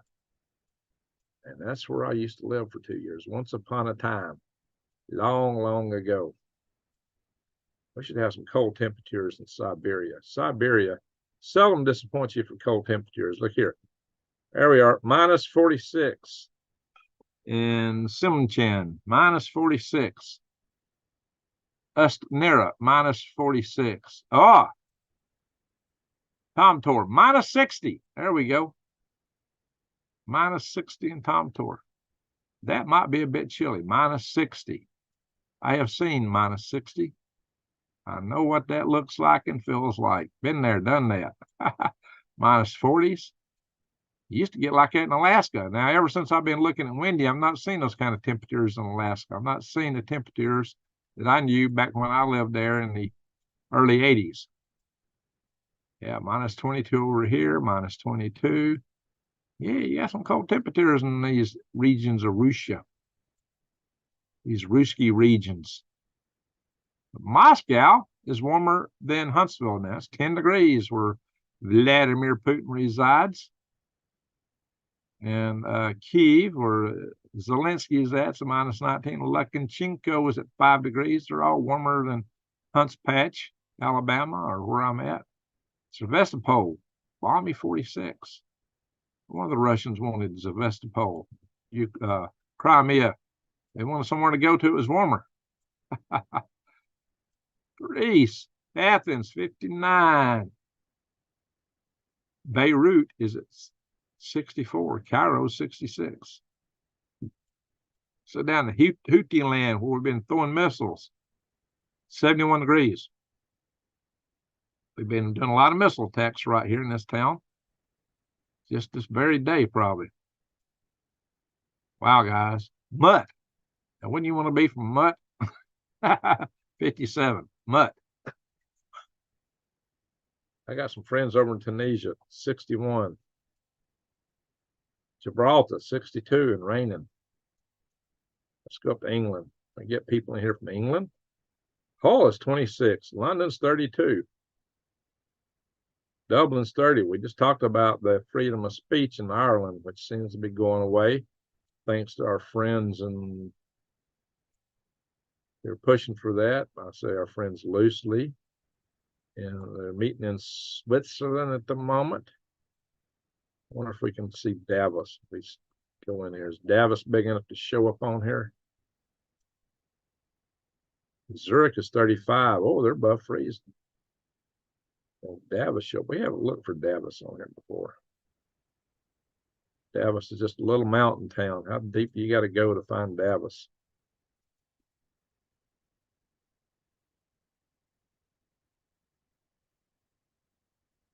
I don't know. Well, we got down here in the Alps, it's in the 20s.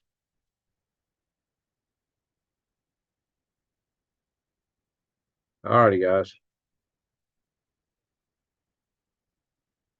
We usually get somebody in from Norway a lot. Author J. Finally got significant snow. Well, Michigan.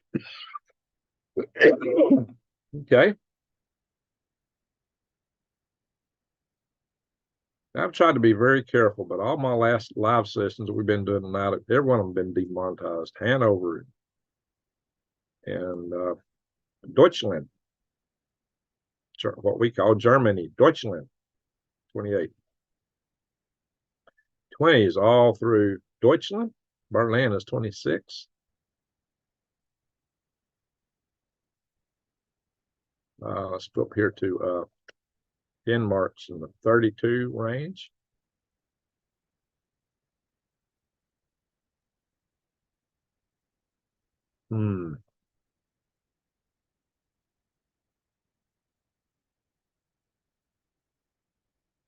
Oslo, 19. Ada is -8. But you get on the coast, 28 up here. 28 up here, Norway.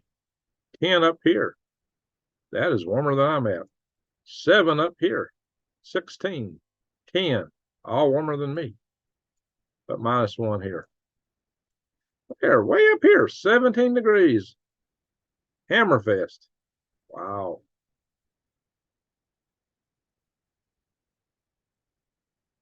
Now, this is the Russian little piece up here where they got all their military bases. 14, 16. Or Mansk, 16. Yeah, that's a major naval center for Russia there.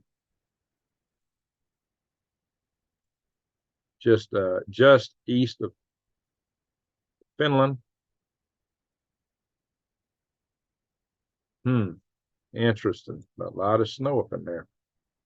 All right, time to look down under. The thunder down under.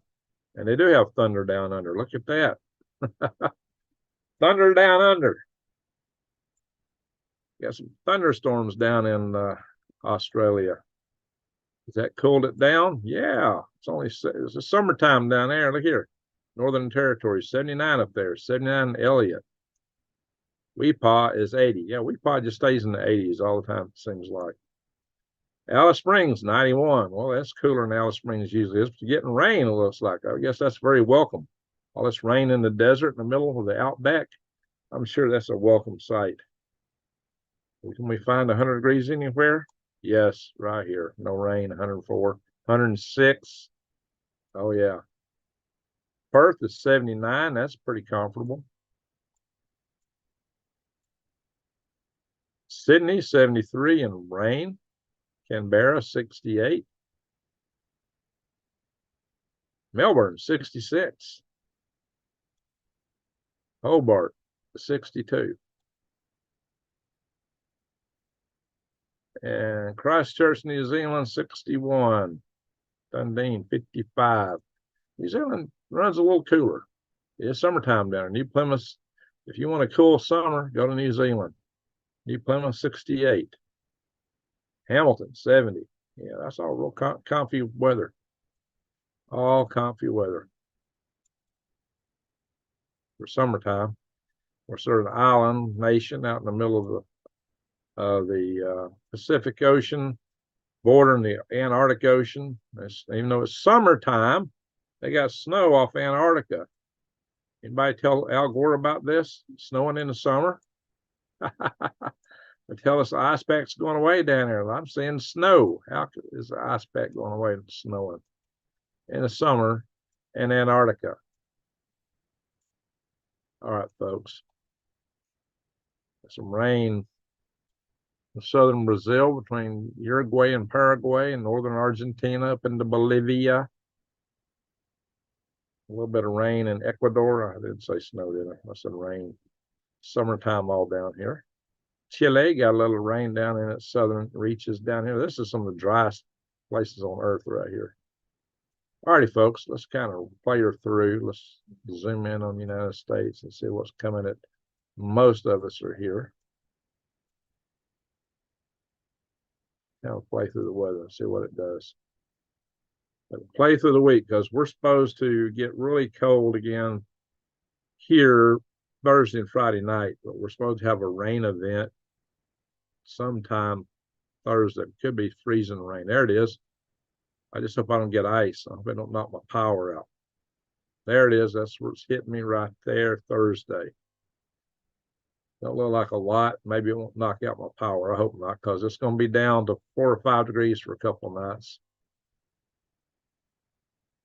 All right. Water, rain coming into California. Green Bay -2, St. Paul -2.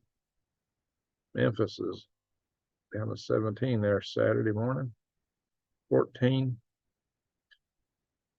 Nolens, 32. That's cold for Nolens. Denver, here, Utah getting snow. Who would think that, right? Then a bunch of rain coming in Monday. Oh, look at California getting hammered by rain. Monday. All right, there's another patch of rain coming through Monday, through Texas, Oklahoma, Arkansas. Tuesday, storms down in South Texas. Tuesday, next week. When's that rain coming my way? Down the Gulf Coast. Well, it seems to be hanging out in the west. You want to come across? Wednesday. It's just going to come my area, I suppose. Thursday, what's it, Friday? All right. Thursday, it comes my way. Yep. All right. So that's probably going to be a rain event. Finally getting above freezing. Snow in Albuquerque. Following Friday of next week. That's not this coming Friday. The following storms off the Gulf Coast. Oh, that's some pretty serious storms in Mississippi. Friday, I'll probably move over to Alabama, where Brandy is at. All right, guys, that's the weather forecast for about 10 days going forward. Wow. British Columbia and Washington State, Seattle's getting a lot of rain here. Vancouver is getting pelted right there. Look at that. All righty, folks, time to stop the share. Bang. It is 4:30 in the morning. I think it's time we call it a night. So we might dispense with a lot of our usuals tonight because it is so late. Sorry, I got a real late start here. We've been on the air now for 108 minutes. We're dragging up toward 2 hours. Just too late to really keep it going like this. Let's see here. According to this, I'm at 1 degree right now. 1 degree right here. Oh, yeah, let me see this. I wanted to compare the burning hams.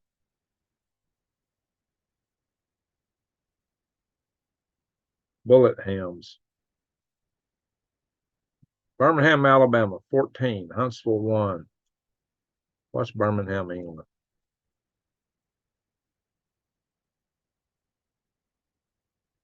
30. Yeah. That's warmer than Birmingham, England, but it is below freezing. There. All righty, folks. Enough of that. Am I in share mode? Looks like I knocked it out of share. Oh, I guess I did. Mary's a toast fox. Hey, Mary, how you doing? Yeah, it's morning here too. So I'll meet the Waffle House with Greg. There you go, Widow. I'm gonna go to bed here in a minute. Anyway, hope I can go to sleep now. I've got keyed up. I was drowsy before I started this. Now I'm all keyed up. Let's see here. Sorry, I didn't have the share going there. Can I pet that dog? It's so cold here. I swear my ex-wife must be close by. Oh my goodness. All is good. Glad I woke up at 2:30. Hey, Arthur, got 189 in the room. Nikki King, down south. I did not hear or see this on the news down here. Okay, Rodney. Yeah, I got a well here. You all keep well. Okay, keep well. Well, it's the quake bad. Lori Otto, how you doing, Lori? She's a neighbor. She's down in Huntsville. Probably just woke up. Anyway, let's see here. Go back to the chat a little bit. 109. So what you're at? You're at 109 right now, Rodney? Greg joined YouTube back in February 2014. Yeah, but I didn't start this channel until I didn't start posting till 2018. It was 2018 when I first started putting videos up. So the join date isn't necessarily, if you can look at any channel, see when they set up it. If you want to know when they started posting videos, go under videos and click oldest, and you'll see my first video. You can tell what's the oldest video on my channel that way. Living dangerously with them flip-flops in these temps. Oh. Chewy weather, finally above 30. Oh, you got a heat wave going there, Chewy.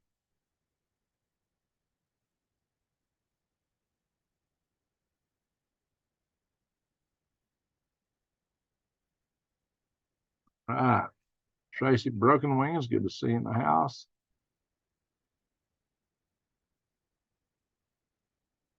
Scrolling back, I don't read everything. I just can't. So much stuff here. Yeah, the tectonic plates, right, Larry? Shows where the tectonic plates are. Do I watch Dutch and Sense? No. Or Suspicious Observers? No. Monkey Works? No, I hadn't watched Monkey Works. Maybe I should watch Monkey Works. Dutch and Sense and Suspicious. I got beefs with some of their content. Yeah, the plates are moving all the time. You're right, Larry. Ring of Fire.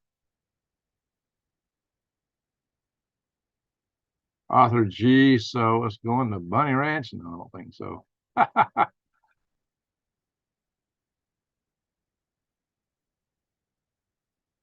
Some of you might go there, but yeah, I think I'll stay away. You unsub 3 years ago. Well, glad you're back, RD. Yeah, you got to check. Make sure you're still subscribed, guys. Check it all the time. The Montauk Monster stuff. Montauk, that rings a bell. Montauk Monster. That rings a bell. I've heard that, but then not mentally connecting to me here. We are done with our freezing temperature event. Well, good for you, Chewy. My name. I could use a little global warming right now, about now. No kidding. Where's the global warming when you need it? Yeah, where is global warming when you need it? Well, you guys ought to know I promote global warming. Proudly promote global warming. All right, guys. Bill Bradford, Greg, where is the Ark of the Covenant? That's a good question. You know, Ethiopia claims they got it. Ethiopia claims it's in a certain church there, and you can't go in. They don't allow people in. But they claim they have it. I don't know. Or maybe it's hidden in some government warehouse. Lost. Yikes. Good question. Where is the Ark of the Covenant? I have no idea. Anyway, folks, well, we've been going almost 2 hours. I think it's long enough, and it's really late. It's 4:39, almost 5 o'clock. I got some things to post. I actually need to run outside for a little bit. So yeah, it'll be at least an hour before I can crawl in bed. I'll get me a short nap and get up and go again tomorrow. That's about all I can do right now. That's what happens when I come in here so late. Alrighty, folks. Everybody just tell us real quick where you're from, because we got a few people in here I don't normally see. Says you joined YouTube in 2014. Well, this isn't my oldest channel, actually. I got a channel that I don't post anything on. I just watch videos on. And that was my original channel. Indiana Jones has it. Oh, Indiana Jones. Yeah, well, he lost it in the warehouse, right? Anyway. Greg, what is your take on the subject of the supposed upcoming Earth catastrophe cycle? I don't subscribe to it. What Suspicious Observers puts out? No. The Earth don't do this. It's not done that. And I've done videos to prove it. Absolutely, unquestionably prove it. That's why I don't pay attention to Suspicious Observers. Do not subscribe to that at all. I have totally, completely disproved it. Analytically disproved it. And also referenced geological evidence that it's not happened. Not in probably 32 million years at least. So Northeast Oklahoma, Western Virginia, Ethiopia. Are you really in Ethiopia, my name? I used to get a lot of people in from the Philippines. And sometimes I've had people in here from India. Southwest Oklahoma. Can I pet that dog? Okay. Watch documentaries to pass out. Oz. Yes, the land of Oz. All right, Rodney.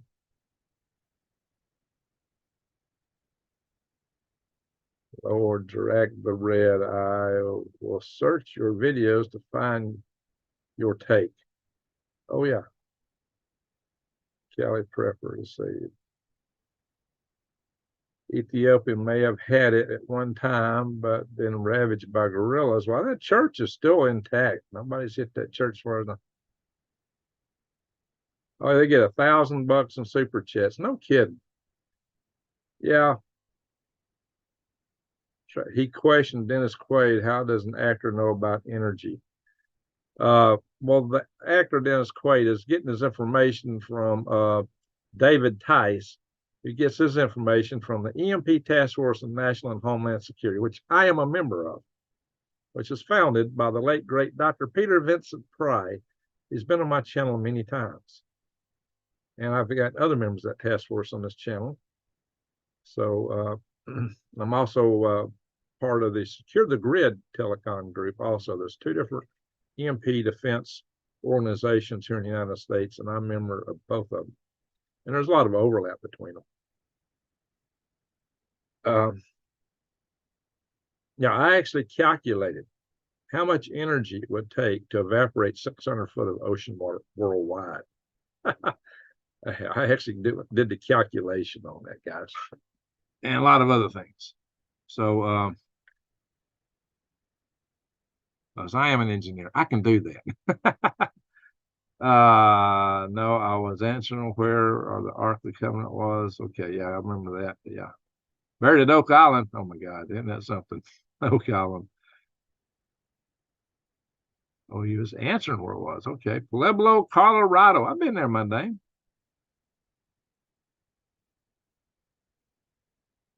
Even heard it's buried somewhere in Jerusalem. Yeah, Arthur is one time. Some people thought it was buried somewhere in the Temple Mount.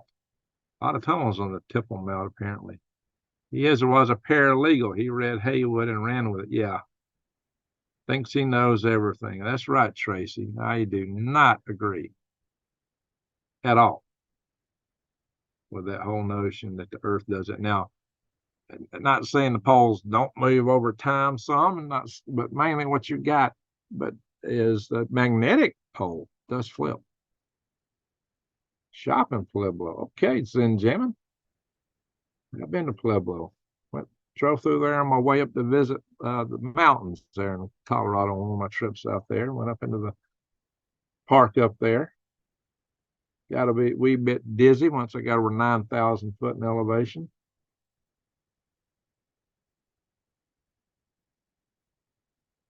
Petroglyphs of the Ark in the canyons of Arizona. Yeah, there's some interesting petroglyphs around there. Maybe I'll go with Rex and some of my friends out there and go visit petroglyphs once I get my place settled in out there. A lot of stuff to see in Arizona. A lot of interesting stuff in Arizona. I plan to do some exploring in the near future. Hopefully, maybe I'll take you guys along. That would probably be safe content as long as I don't editorialize on it a lot. Yeah, it's amazing how certain channels come up with stuff. I don't know, and just what they get away with. It's really amazing. Things they claim and how many people will subscribe to it and just totally buy into the story. If you sound authoritarian, like you know what you're talking about, whether you are or not, people will assume you are quite often and yuck it up. They will buy off on it 100%, whatever you're telling them. So let's see here. See if I can find it real quick. No, switch accounts. That's not what I'm trying to do. Oh my goodness. Yeah. Hang on. View my channel. All right, guys. We're going to do a quick little lesson here on researching a YouTube channel. Share screen, bada bing. Well, going on this channel right here. Ding, ding, ding, ding, ding, ding, ding, ding, ding, ding, ding, ding, ding. So what you do is, I don't have a lot of shorts on this channel. My Soilhead News has got a lot of shorts. My camera turned around there. I was doing a microgreens wrap. Buy stones a guide. Don't do digital dollars. Only got 4 shorts on here. Live sessions. Probably show us now. Yeah, there we are. You can search on any of these. I can find my oldest live session. When was that? 4 years ago, my oldest live session. Siege ends. Your decade begins. 2 minutes for peace. So we've had some prayer sessions early on. Rockets hitting the green zone. Iran strikes back. Look at that stuff. Videos. This is where you'll find that content. These are all uploads. And my uploads are a lot better at having notes attached to them. I've not done too many uploads lately. I used to do a lot more, and I probably need to do a lot more. This was a kind of a fun little video here where I was kind of debunking some stuff that's very popular amongst many of my subscribers.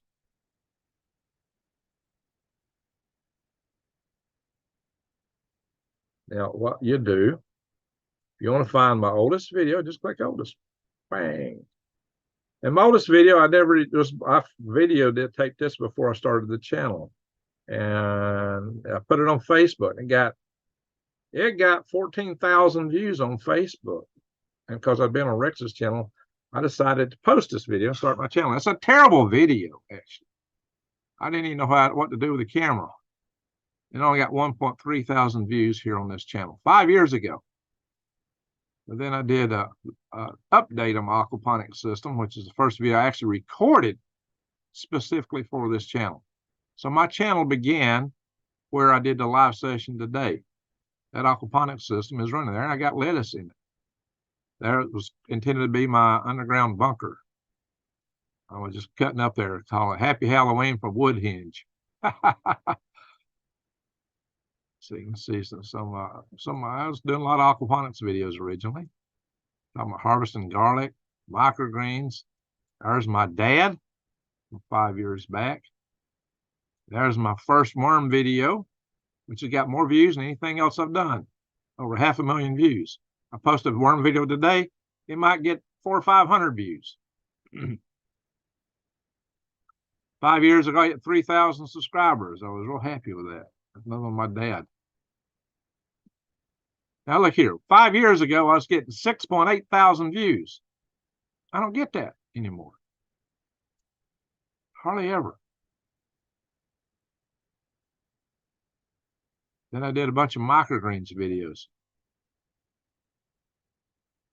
This was the first video I did on power grid defense. No, that's not it. That's not the first one. Put down consequences. Let's see. Keep bonus one on winner. There it is. What the DHS didn't tell us. Just a short little video.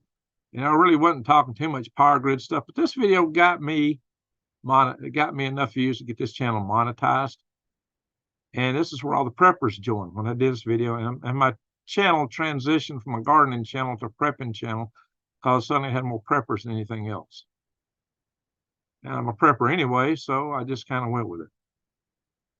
Filter and sanitize water. This is a video you guys want to watch.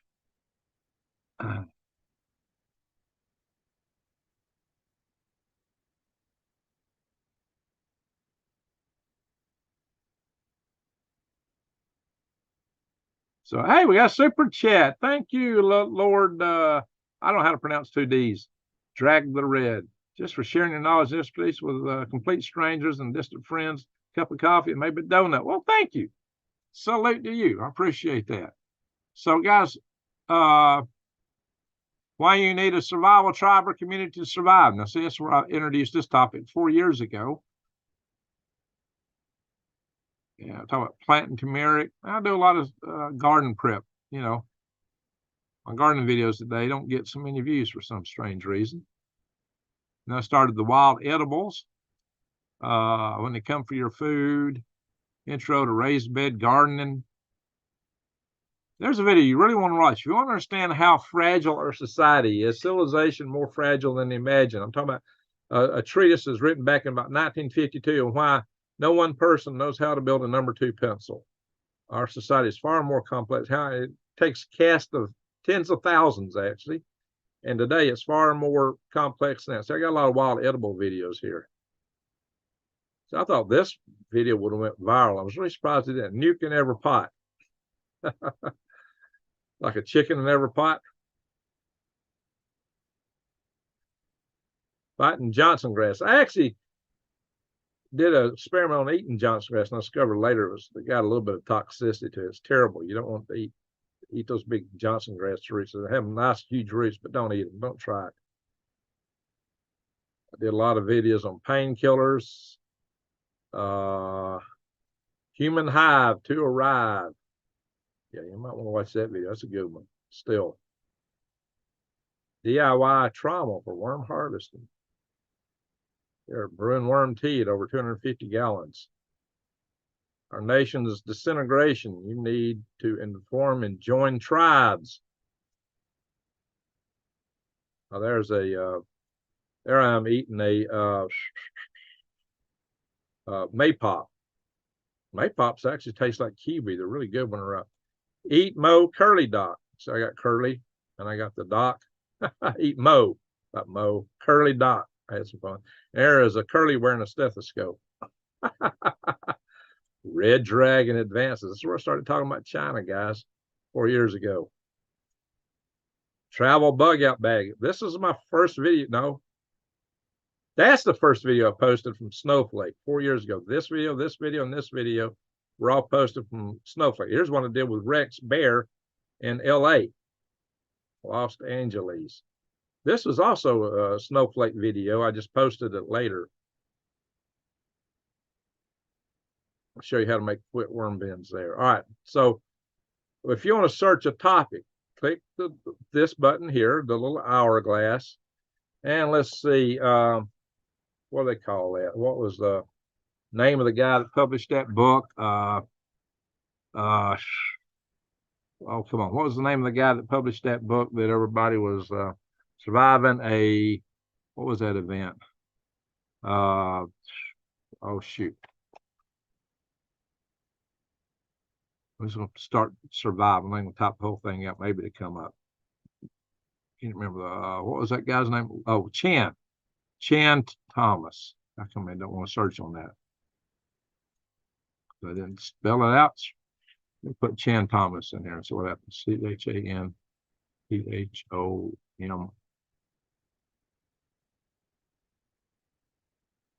Chan Thomas. Here we go. Bug out safe zones, micronovas, Chan Thomas, Adam and Eve flood. 3 years ago. Because a bunch of guys asked me, how do you survive a Chan Thomas event? Well, I kind of covered that, but I also shot down the whole proposition big time in this video. I've done it, went more in detail in some subsequent video. Nuclear and volcanic winter prepping, nuclear bug out, safe zone sheltering. That's when you might another bug out home, safe locations to go to. You might want to watch that. A lot of stuff. See, this thing with Iran's been going on. EMP grid down prepping. Ah, look at this. Great reset. Will it make you upset? Yeah, you might want to watch that. It ties in with what I was talking. You might even find that video I was talking about right there.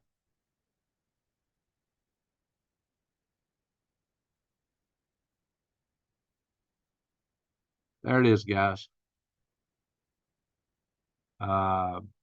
Bug out safe zones, Micronova, Chan Thomas. Bug out safe zones, Micronova, Chan Thomas. I just searched on Chan Thomas.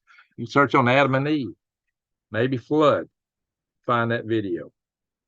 It's an hour and 26 minutes. And I got a lot more data to further shoot down that whole thing after this video. That's 3 years ago. You guys asked, I produced it. Oh yeah, I used to do a lot of Fried Friday, green Greg's and ham videos.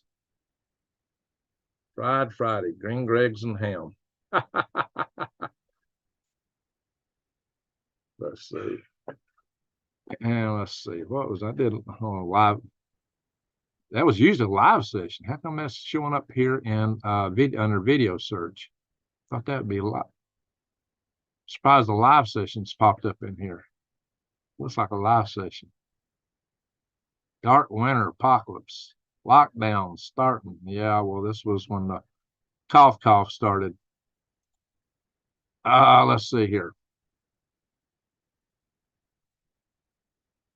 But show out my older live sessions in there. Yeah, well, even live sessions come up when you hit search.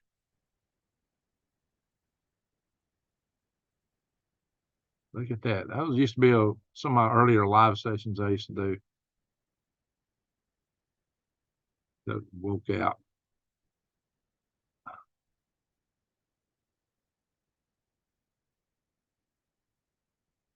Heinous explosions in Iran.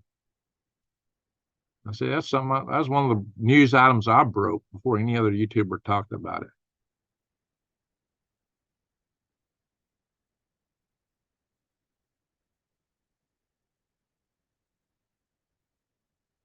Concerns the math. I did a spreadsheet here. I was going through the math and numbers we were getting. Somebody says, I don't want to hear math in my worm farmer.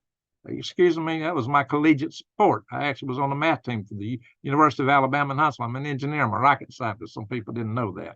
Some smart aleck. I don't want to hear math in my worm farmer. You got to be kidding me. I used to have a calculus class I ever took. I have not used it since I left college, calculus. But anyway, there you go, guys. That's how you search a channel and find stuff. I've got over 1,400 videos on this channel. There's a lot of stuff you can search for, a lot of stuff you can find.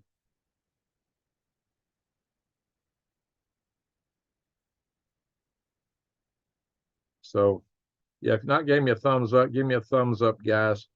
I do break news sometime. What really disappointed me is when you get when they demonetize a video and you challenge it and you lose the challenge, it'll take you sometimes over a half hour just to get through checking, or uploading might go slow, or they slow you down. I had one video they kept in checking. I had breaking news. Nobody was reporting it. And they kept it in checking for a whole day. By the time they approved it and said it was good, it was old news. Everybody on YouTube was talking about it. It's like, why don't I even post it now? I had the breaking story.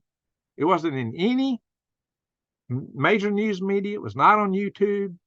I had it first, but I got to post it last. Oh, I was tiffed. That's why you got to be careful when you challenge them on, you can appeal when they demonetize a video, but most of my videos are news videos. By the time they demonetize it, it's really, nobody's watching. So a lot of times I don't even bother. because it's risky to request a demonetization because you're saying, no, this is good. And they come back and say, no, it wasn't. Then they don't trust your judgment and they spank you hard for that. Anyway, there's some other channels that's got lives. You know what that is. What is that? NASA Space Flight, Guardian News. That's a British news site. WWIII, that's a site in India. Republic World, World Economic. Anyway, so different channels in here. Anyway, guys, that's how you go in and search a channel. And just hit the search button and type stuff in. You know, bug out. Just put bug in. We'll see what happens. Get the enter. Bug, travel bug out bag, new bug out bus. Insect apocalypse. How is that in bug out? Probably because I used the word bug. Oh yeah, I just searched some bug. Bug in or out? Bug out right now. Greenest concept ever. Greenhouse spider. Didn't get a lot of views with that one. Safe zones for bug outs. Independence. Yeah, this is kind of, I do a lot of videos on freedom and independence and things like that. There's that video I just showed y'all. Freedom matters. Prepping essentials and what you forgot. There I am with Curtis Stone. Hey, Arnold. Told you I had Curtis Stone on my channel. There he is. Bill of Rights Day. Tornado strikes. There's a gardening video. All right. Here's a video that was far different than anything I normally do because a lot of people up north just didn't understand the South and the value of a tomato sandwich. Make a mater sandwich, Southern treat. Snowball Earth. That's done with my friend Ed Kiker. He left me stranded 20 miles out in the wilderness of Alaska once upon a time. Yeah, Ed Kiker.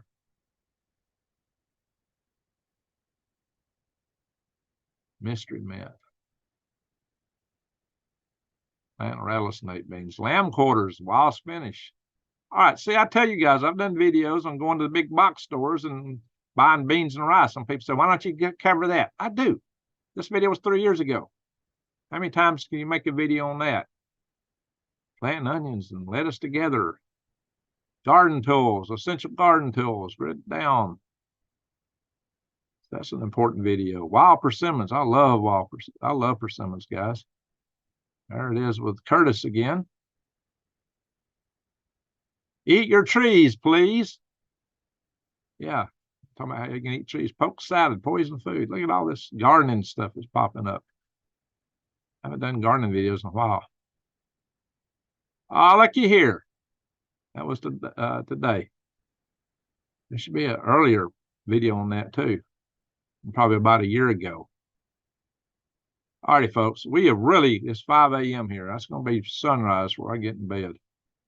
Did not mean to go this long. Stop the share.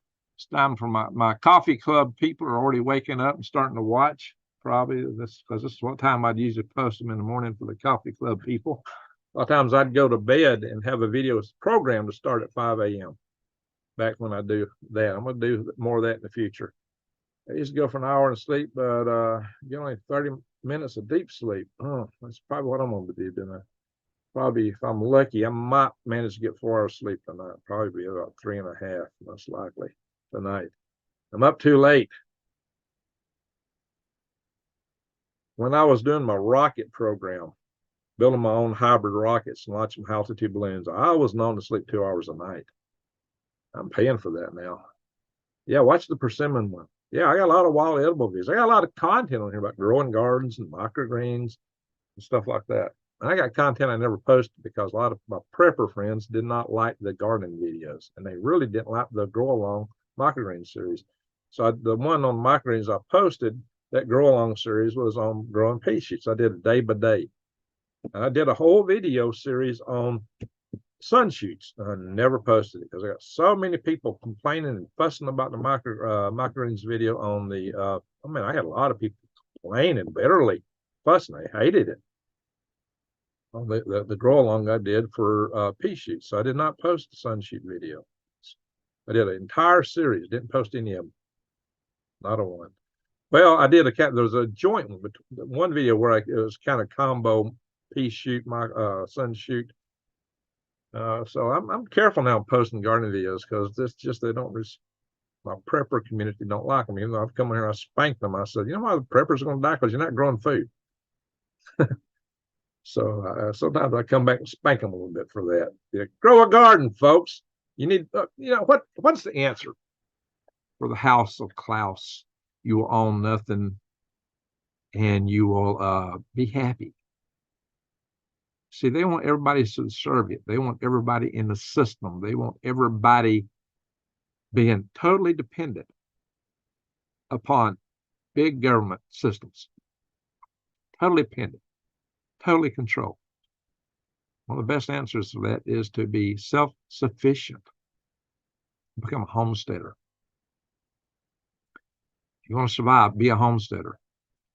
I saw one homesteader who was talking about, one major prepper was talking about prepping intelligence, says know where all your farms in your community are. It don't really matter because none of the big farms are going to be producing any food at all. Get this, 95% of the farms in America are the big ag places. When the grid goes down, there will be, except for the ones that have cattle that are out in pasture, not the feedlots. Cattle and feedlots are going to die. All your big crops, where they're growing wheat, soybeans, corn, cotton, barley, whatever, none of those farms are going to be growing one single plant. They will be non-existent because they get their seeds from Bayer, formerly known as Monsanto. Their stuff is GMO. All their crops require lots of chemicals to spray in the soil, the way they plant and grow them now. Their entire farming technique is chemical and tractor and fuel centric. None of that will be available grid down. Those farms will cease to exist as a farming operation. The only operable farms will be the homesteads. Get a homestead. I'm selling this one. If you want to buy one, you can buy this one. It's going for sale. But whatever you do, become self-sufficient. And one of the best ways to become self-sufficient is to grow your own food. And you're going to need a lot of seed. You'll need enough seed to plant everything you need to eat for 2 years, because you might lose a crop in any given year due to a hailstorm, tornado, drought, marauding neighbors, grid down, at least the first year, insect invasion, or a year without a summer, which has occurred and might occur when Campi Lefragi goes boom, or some other volcano, or if we get a nuclear winter. And grow enough food, more than what you would eat in a year, grow enough that you can actually save some food. You need about it used to be standard. A lot of people saved 7 years worth of food. Back in when I was a kid, that's what everybody had a garden on the farms. Farms were also homesteads. But if you look at the farms today, they're not homesteads. Most people are landowners, rent their land out to the bigger farmers. The bigger farmers are just in a row crop, and they're not homestead. Landowners are not homestead. You look at most farms today, there's no garden. And most people have a garden, grow a garden where they buy everything in the store every year. You won't have such a garden. So I talk about worms. Grow a garden that you can grow and replant, which means you need heirloom seeds. Go to check out my links to True Leaf Market and Eden Brothers and buy heirloom seeds and get a bunch of them. Get them now before the grid goes down, guys. Because once the grid goes down, you ain't ordering nothing. What you got's all you got. The music stops, you sit down in a chair, and all you got's what you got at that point. Thank you again for spending time in the Swivelhead family. There you go, Arnold. Yeah, I've gone a lot longer than I meant to here, guys. A lot longer than I meant to, but the real answer is self-sufficiency. Now, nobody meets 100% self-sufficient, but get as close as you can get. Raise animals. Raise meat, chickens, ducks, goats, lambs, cattle, rabbits. You raise rabbits in town. They don't bark. They don't crow. Worms. Worms don't bark or crow either. You need worms for your garden. And I'm only selling a little bit of worms right now. I'm about to shut that down for a while. I restart it. I might set me up an affiliate arrangement with a friend of mine who's got a big worm farm. Now, unlike me, she used family help. Back when I was selling 140 pounds of worms a week, she was doing 100. After I shut down, when I tried to come back, she was at 800 pounds a week. Her and her family harvesting. I can't get hired help around here to run 20 pounds in a day anymore. I used to do 140. That's another reason I'm just, do what you can do on your own without having to hire help these days. That's the only way to do business is what you can do on your own. Don't count on, Mike, I need to go. Been on too late. Nothing to lose. I keep my beets and carrots and some slightly dampened peat moss, plastic bins. There you go, in the roots of it. That's the way to do it, guys. And like I said, you can see the videos of Jason Avery and I, and later there's other videos I've done talking about what you can grow and how you can actually grow enough food to feed yourself on 1/10 of an acre. I got a few videos that talk about that, and including some with the Davos family from Pasadena, California. Rabbits is a good source of fast-growing protein and warmth. Yeah, and you can save the skins and make clothing out of it. How are you going to make clothing post-grid down? How are you going to make and repair clothing? You need to be thinking about these things. All this stuff's going to wear out. There ain't going to be no factories making this stuff anymore. You got a loom, you got a spinner, you got a source of fiber to make that stuff, or you want to wear animal hides. So these are all, have crickets. That's a good thing. Crickets is good to have. Kind of like worms. But worms are really good for your garden. My wife never grew up in the garden, so she got with me and kept trying to go to the store to get vegetables instead of walking out in the front yard. There you go. Don't grow grass, grow food. And fight the homeowners associations. We got 42 million acres of lawns in North America. If you do it right, that would feed almost 2 billion people. Chickens, all right, Lord. If these are all important things to have right now, about to start planting seeds, planting rabbit and squirrel on the hill. The big game is going to be wiped out in a matter of weeks. There will be no big game after the grid goes down. All the hunters will wipe it out in a snap. So many preppers think all they need is some kibbles for their nugs. Take the word nug and flip it around if you don't know what I'm talking about. Kibbles is what you feed the nug to keep it warm. The faster you feed it, the warmer it gets. Happiness is a warm nug. But guys, bear in mind that the big game is going to be gone. The stuff that breeds fastest will be around the most, like rabbits and squirrels. But squirrels and rabbits will get, during the Great Depression, they were pretty sparse, what my dad said. It was hard to find a rabbit because everybody were after them. So the idea that you're going to live off a wild game, don't bank on it. Do not bank on it. A lot of preppers got mad at me for saying you needed to grow food. A lot of them got mad way back early on. I had not seen them fussing about it lately because I really harped on that a lot. But grow a garden. I got plenty of preparatory videos way back in the beginnings of this channel showing you how to prep your raised beds and how to do it all with natural contents. I don't use any chemicals in my garden. Zero.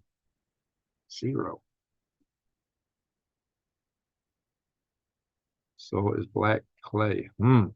Tough. Well, you can make your own soil. I don't own any nugs. Trapping is my game. Okay. Well, traps work 24/7. Still, game can get scarce, guys. So keep that in mind. Keep that very much in mind.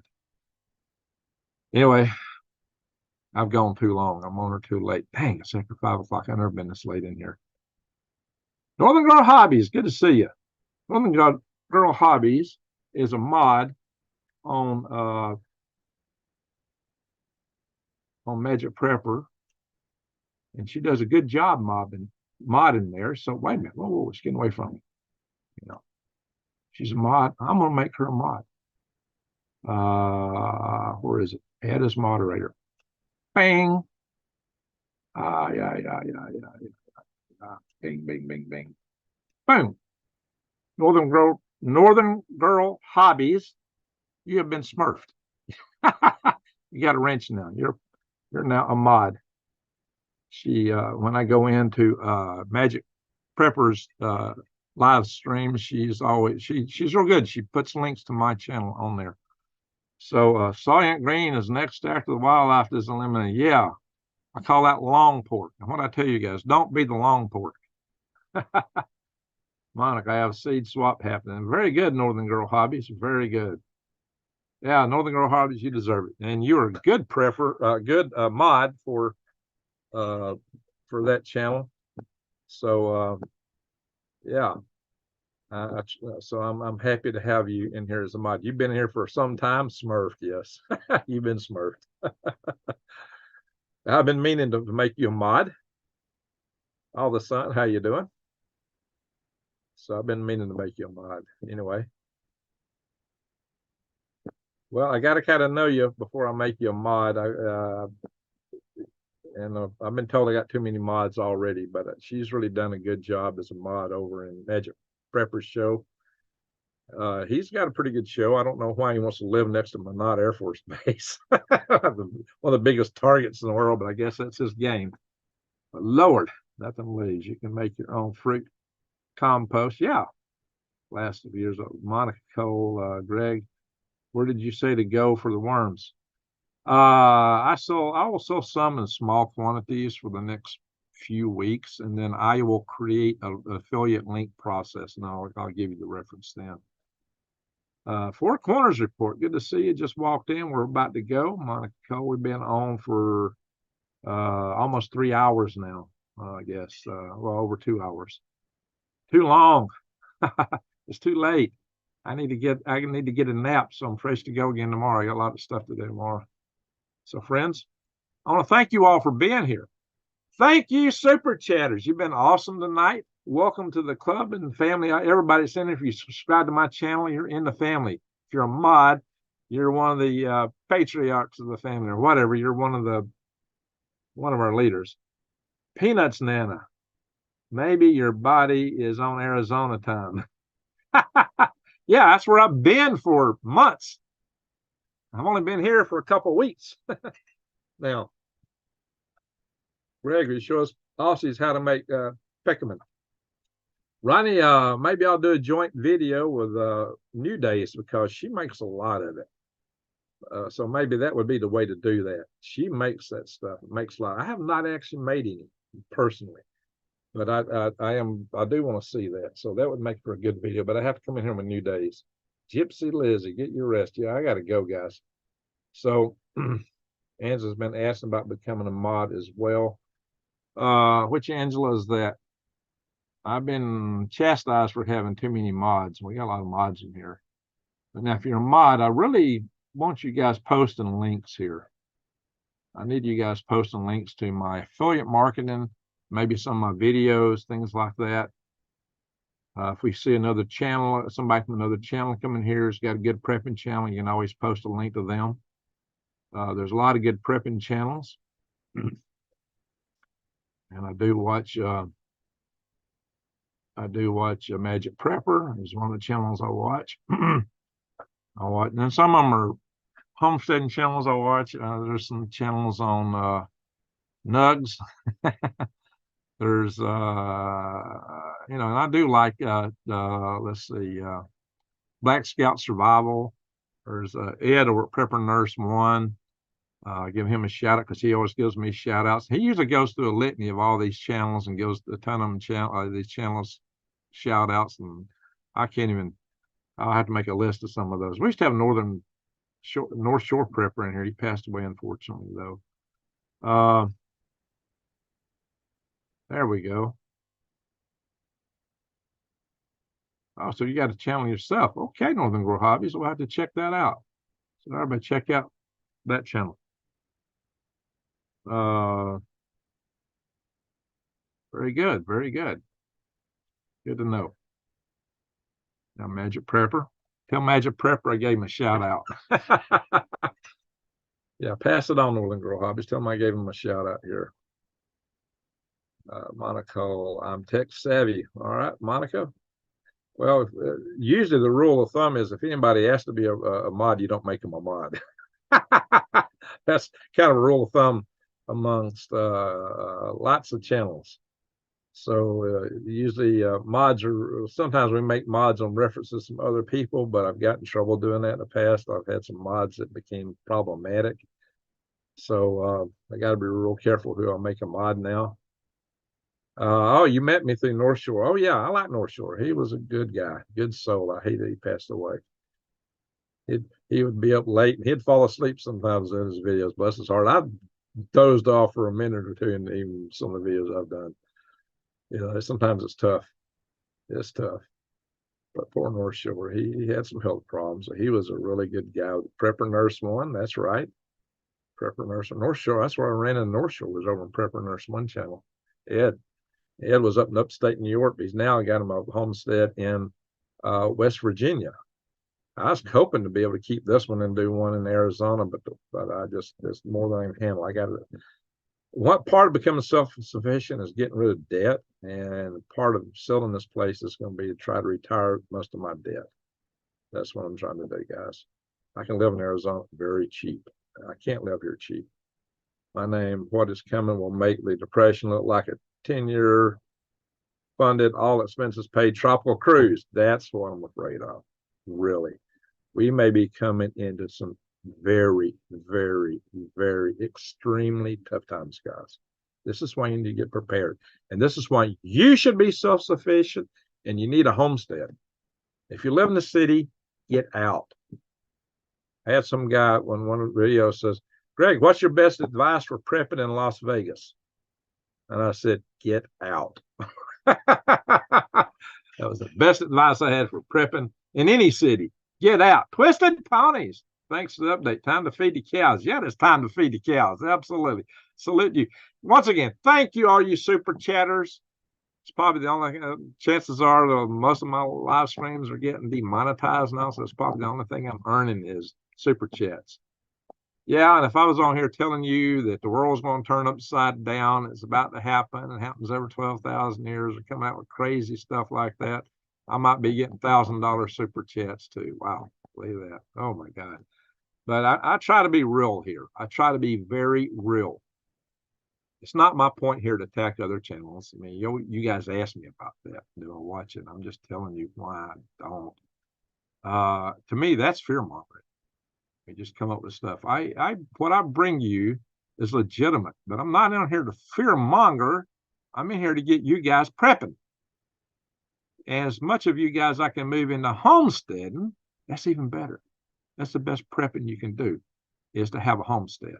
And then that's your bug out. You're living in your bug out location. I got a homestead here. I could bug in right here if I had to, but there's a lot of people around here. The population here is booming. So I'm looking to be zooming. I'm milking the goats now. All right. Very good. Very, very good. If you're not receiving notifications from Greg's channel, let Greg know. Yeah, we're thinking about setting up a call list, guys. I'll tell you what, guys. You can email. There was an email posted in here for New Days, and I think Arnold. We're going to start an email list, so we can have an alert list that we can work around the fact that YouTube doesn't want to send people notifications that I'm on too much. Now, if you want to get a notification, you do have to subscribe and bang the notification bell. That helps. And some of you do get notifications that way, but we also just come on my channel every day or two and look and see what I post in the last day or two. And you can watch my videos that way. Another thing, way you can help me is just, you don't have to watch the video. You can just play it and listen. You know, most of what you need is what I'm saying. Just play the video and listen as you do your, like milking goats, like Zen Jamins, and milk your goats and listen to me. I'm milking the clock at work. Oh, Larry Smith, don't get in trouble. Thank you, Greg. Have a wonderful day, everyone. Well, thank you, John Long. Everybody, hey, I think John Long had some health issues. Pray for her tonight. Pray for my good friend, Dennis. Pray for, he's had a stroke. Pray for who's not in the house tonight. I haven't seen Granny Atlanta. Pray for her. Pray for quite a few. Well, we got a usual list, guys. I'm not going to. It's this late. It's already 5:30 in the morning. Holy guac and smoking while the sun is up before I get into bed.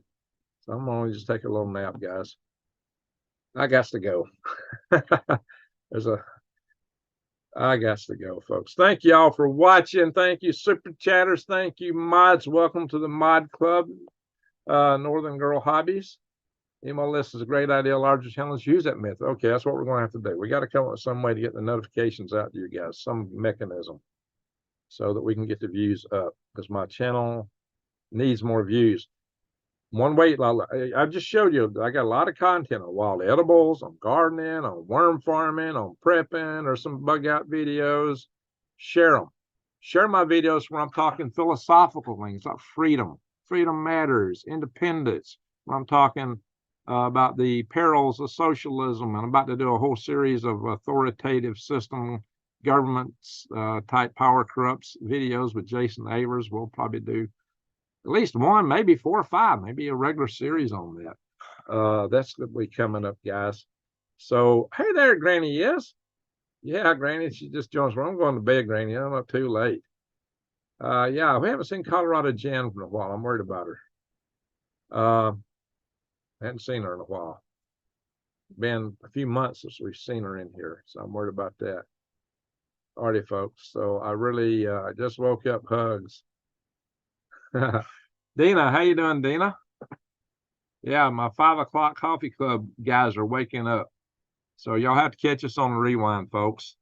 Anyway, thank you all for watching. Thank you very much. Always remember, as Rex Bear would say, be the change you want to see. I'll take it one step further and say the biggest problem in the world today is not misinformation, disinformation. It's hatred or lack of love.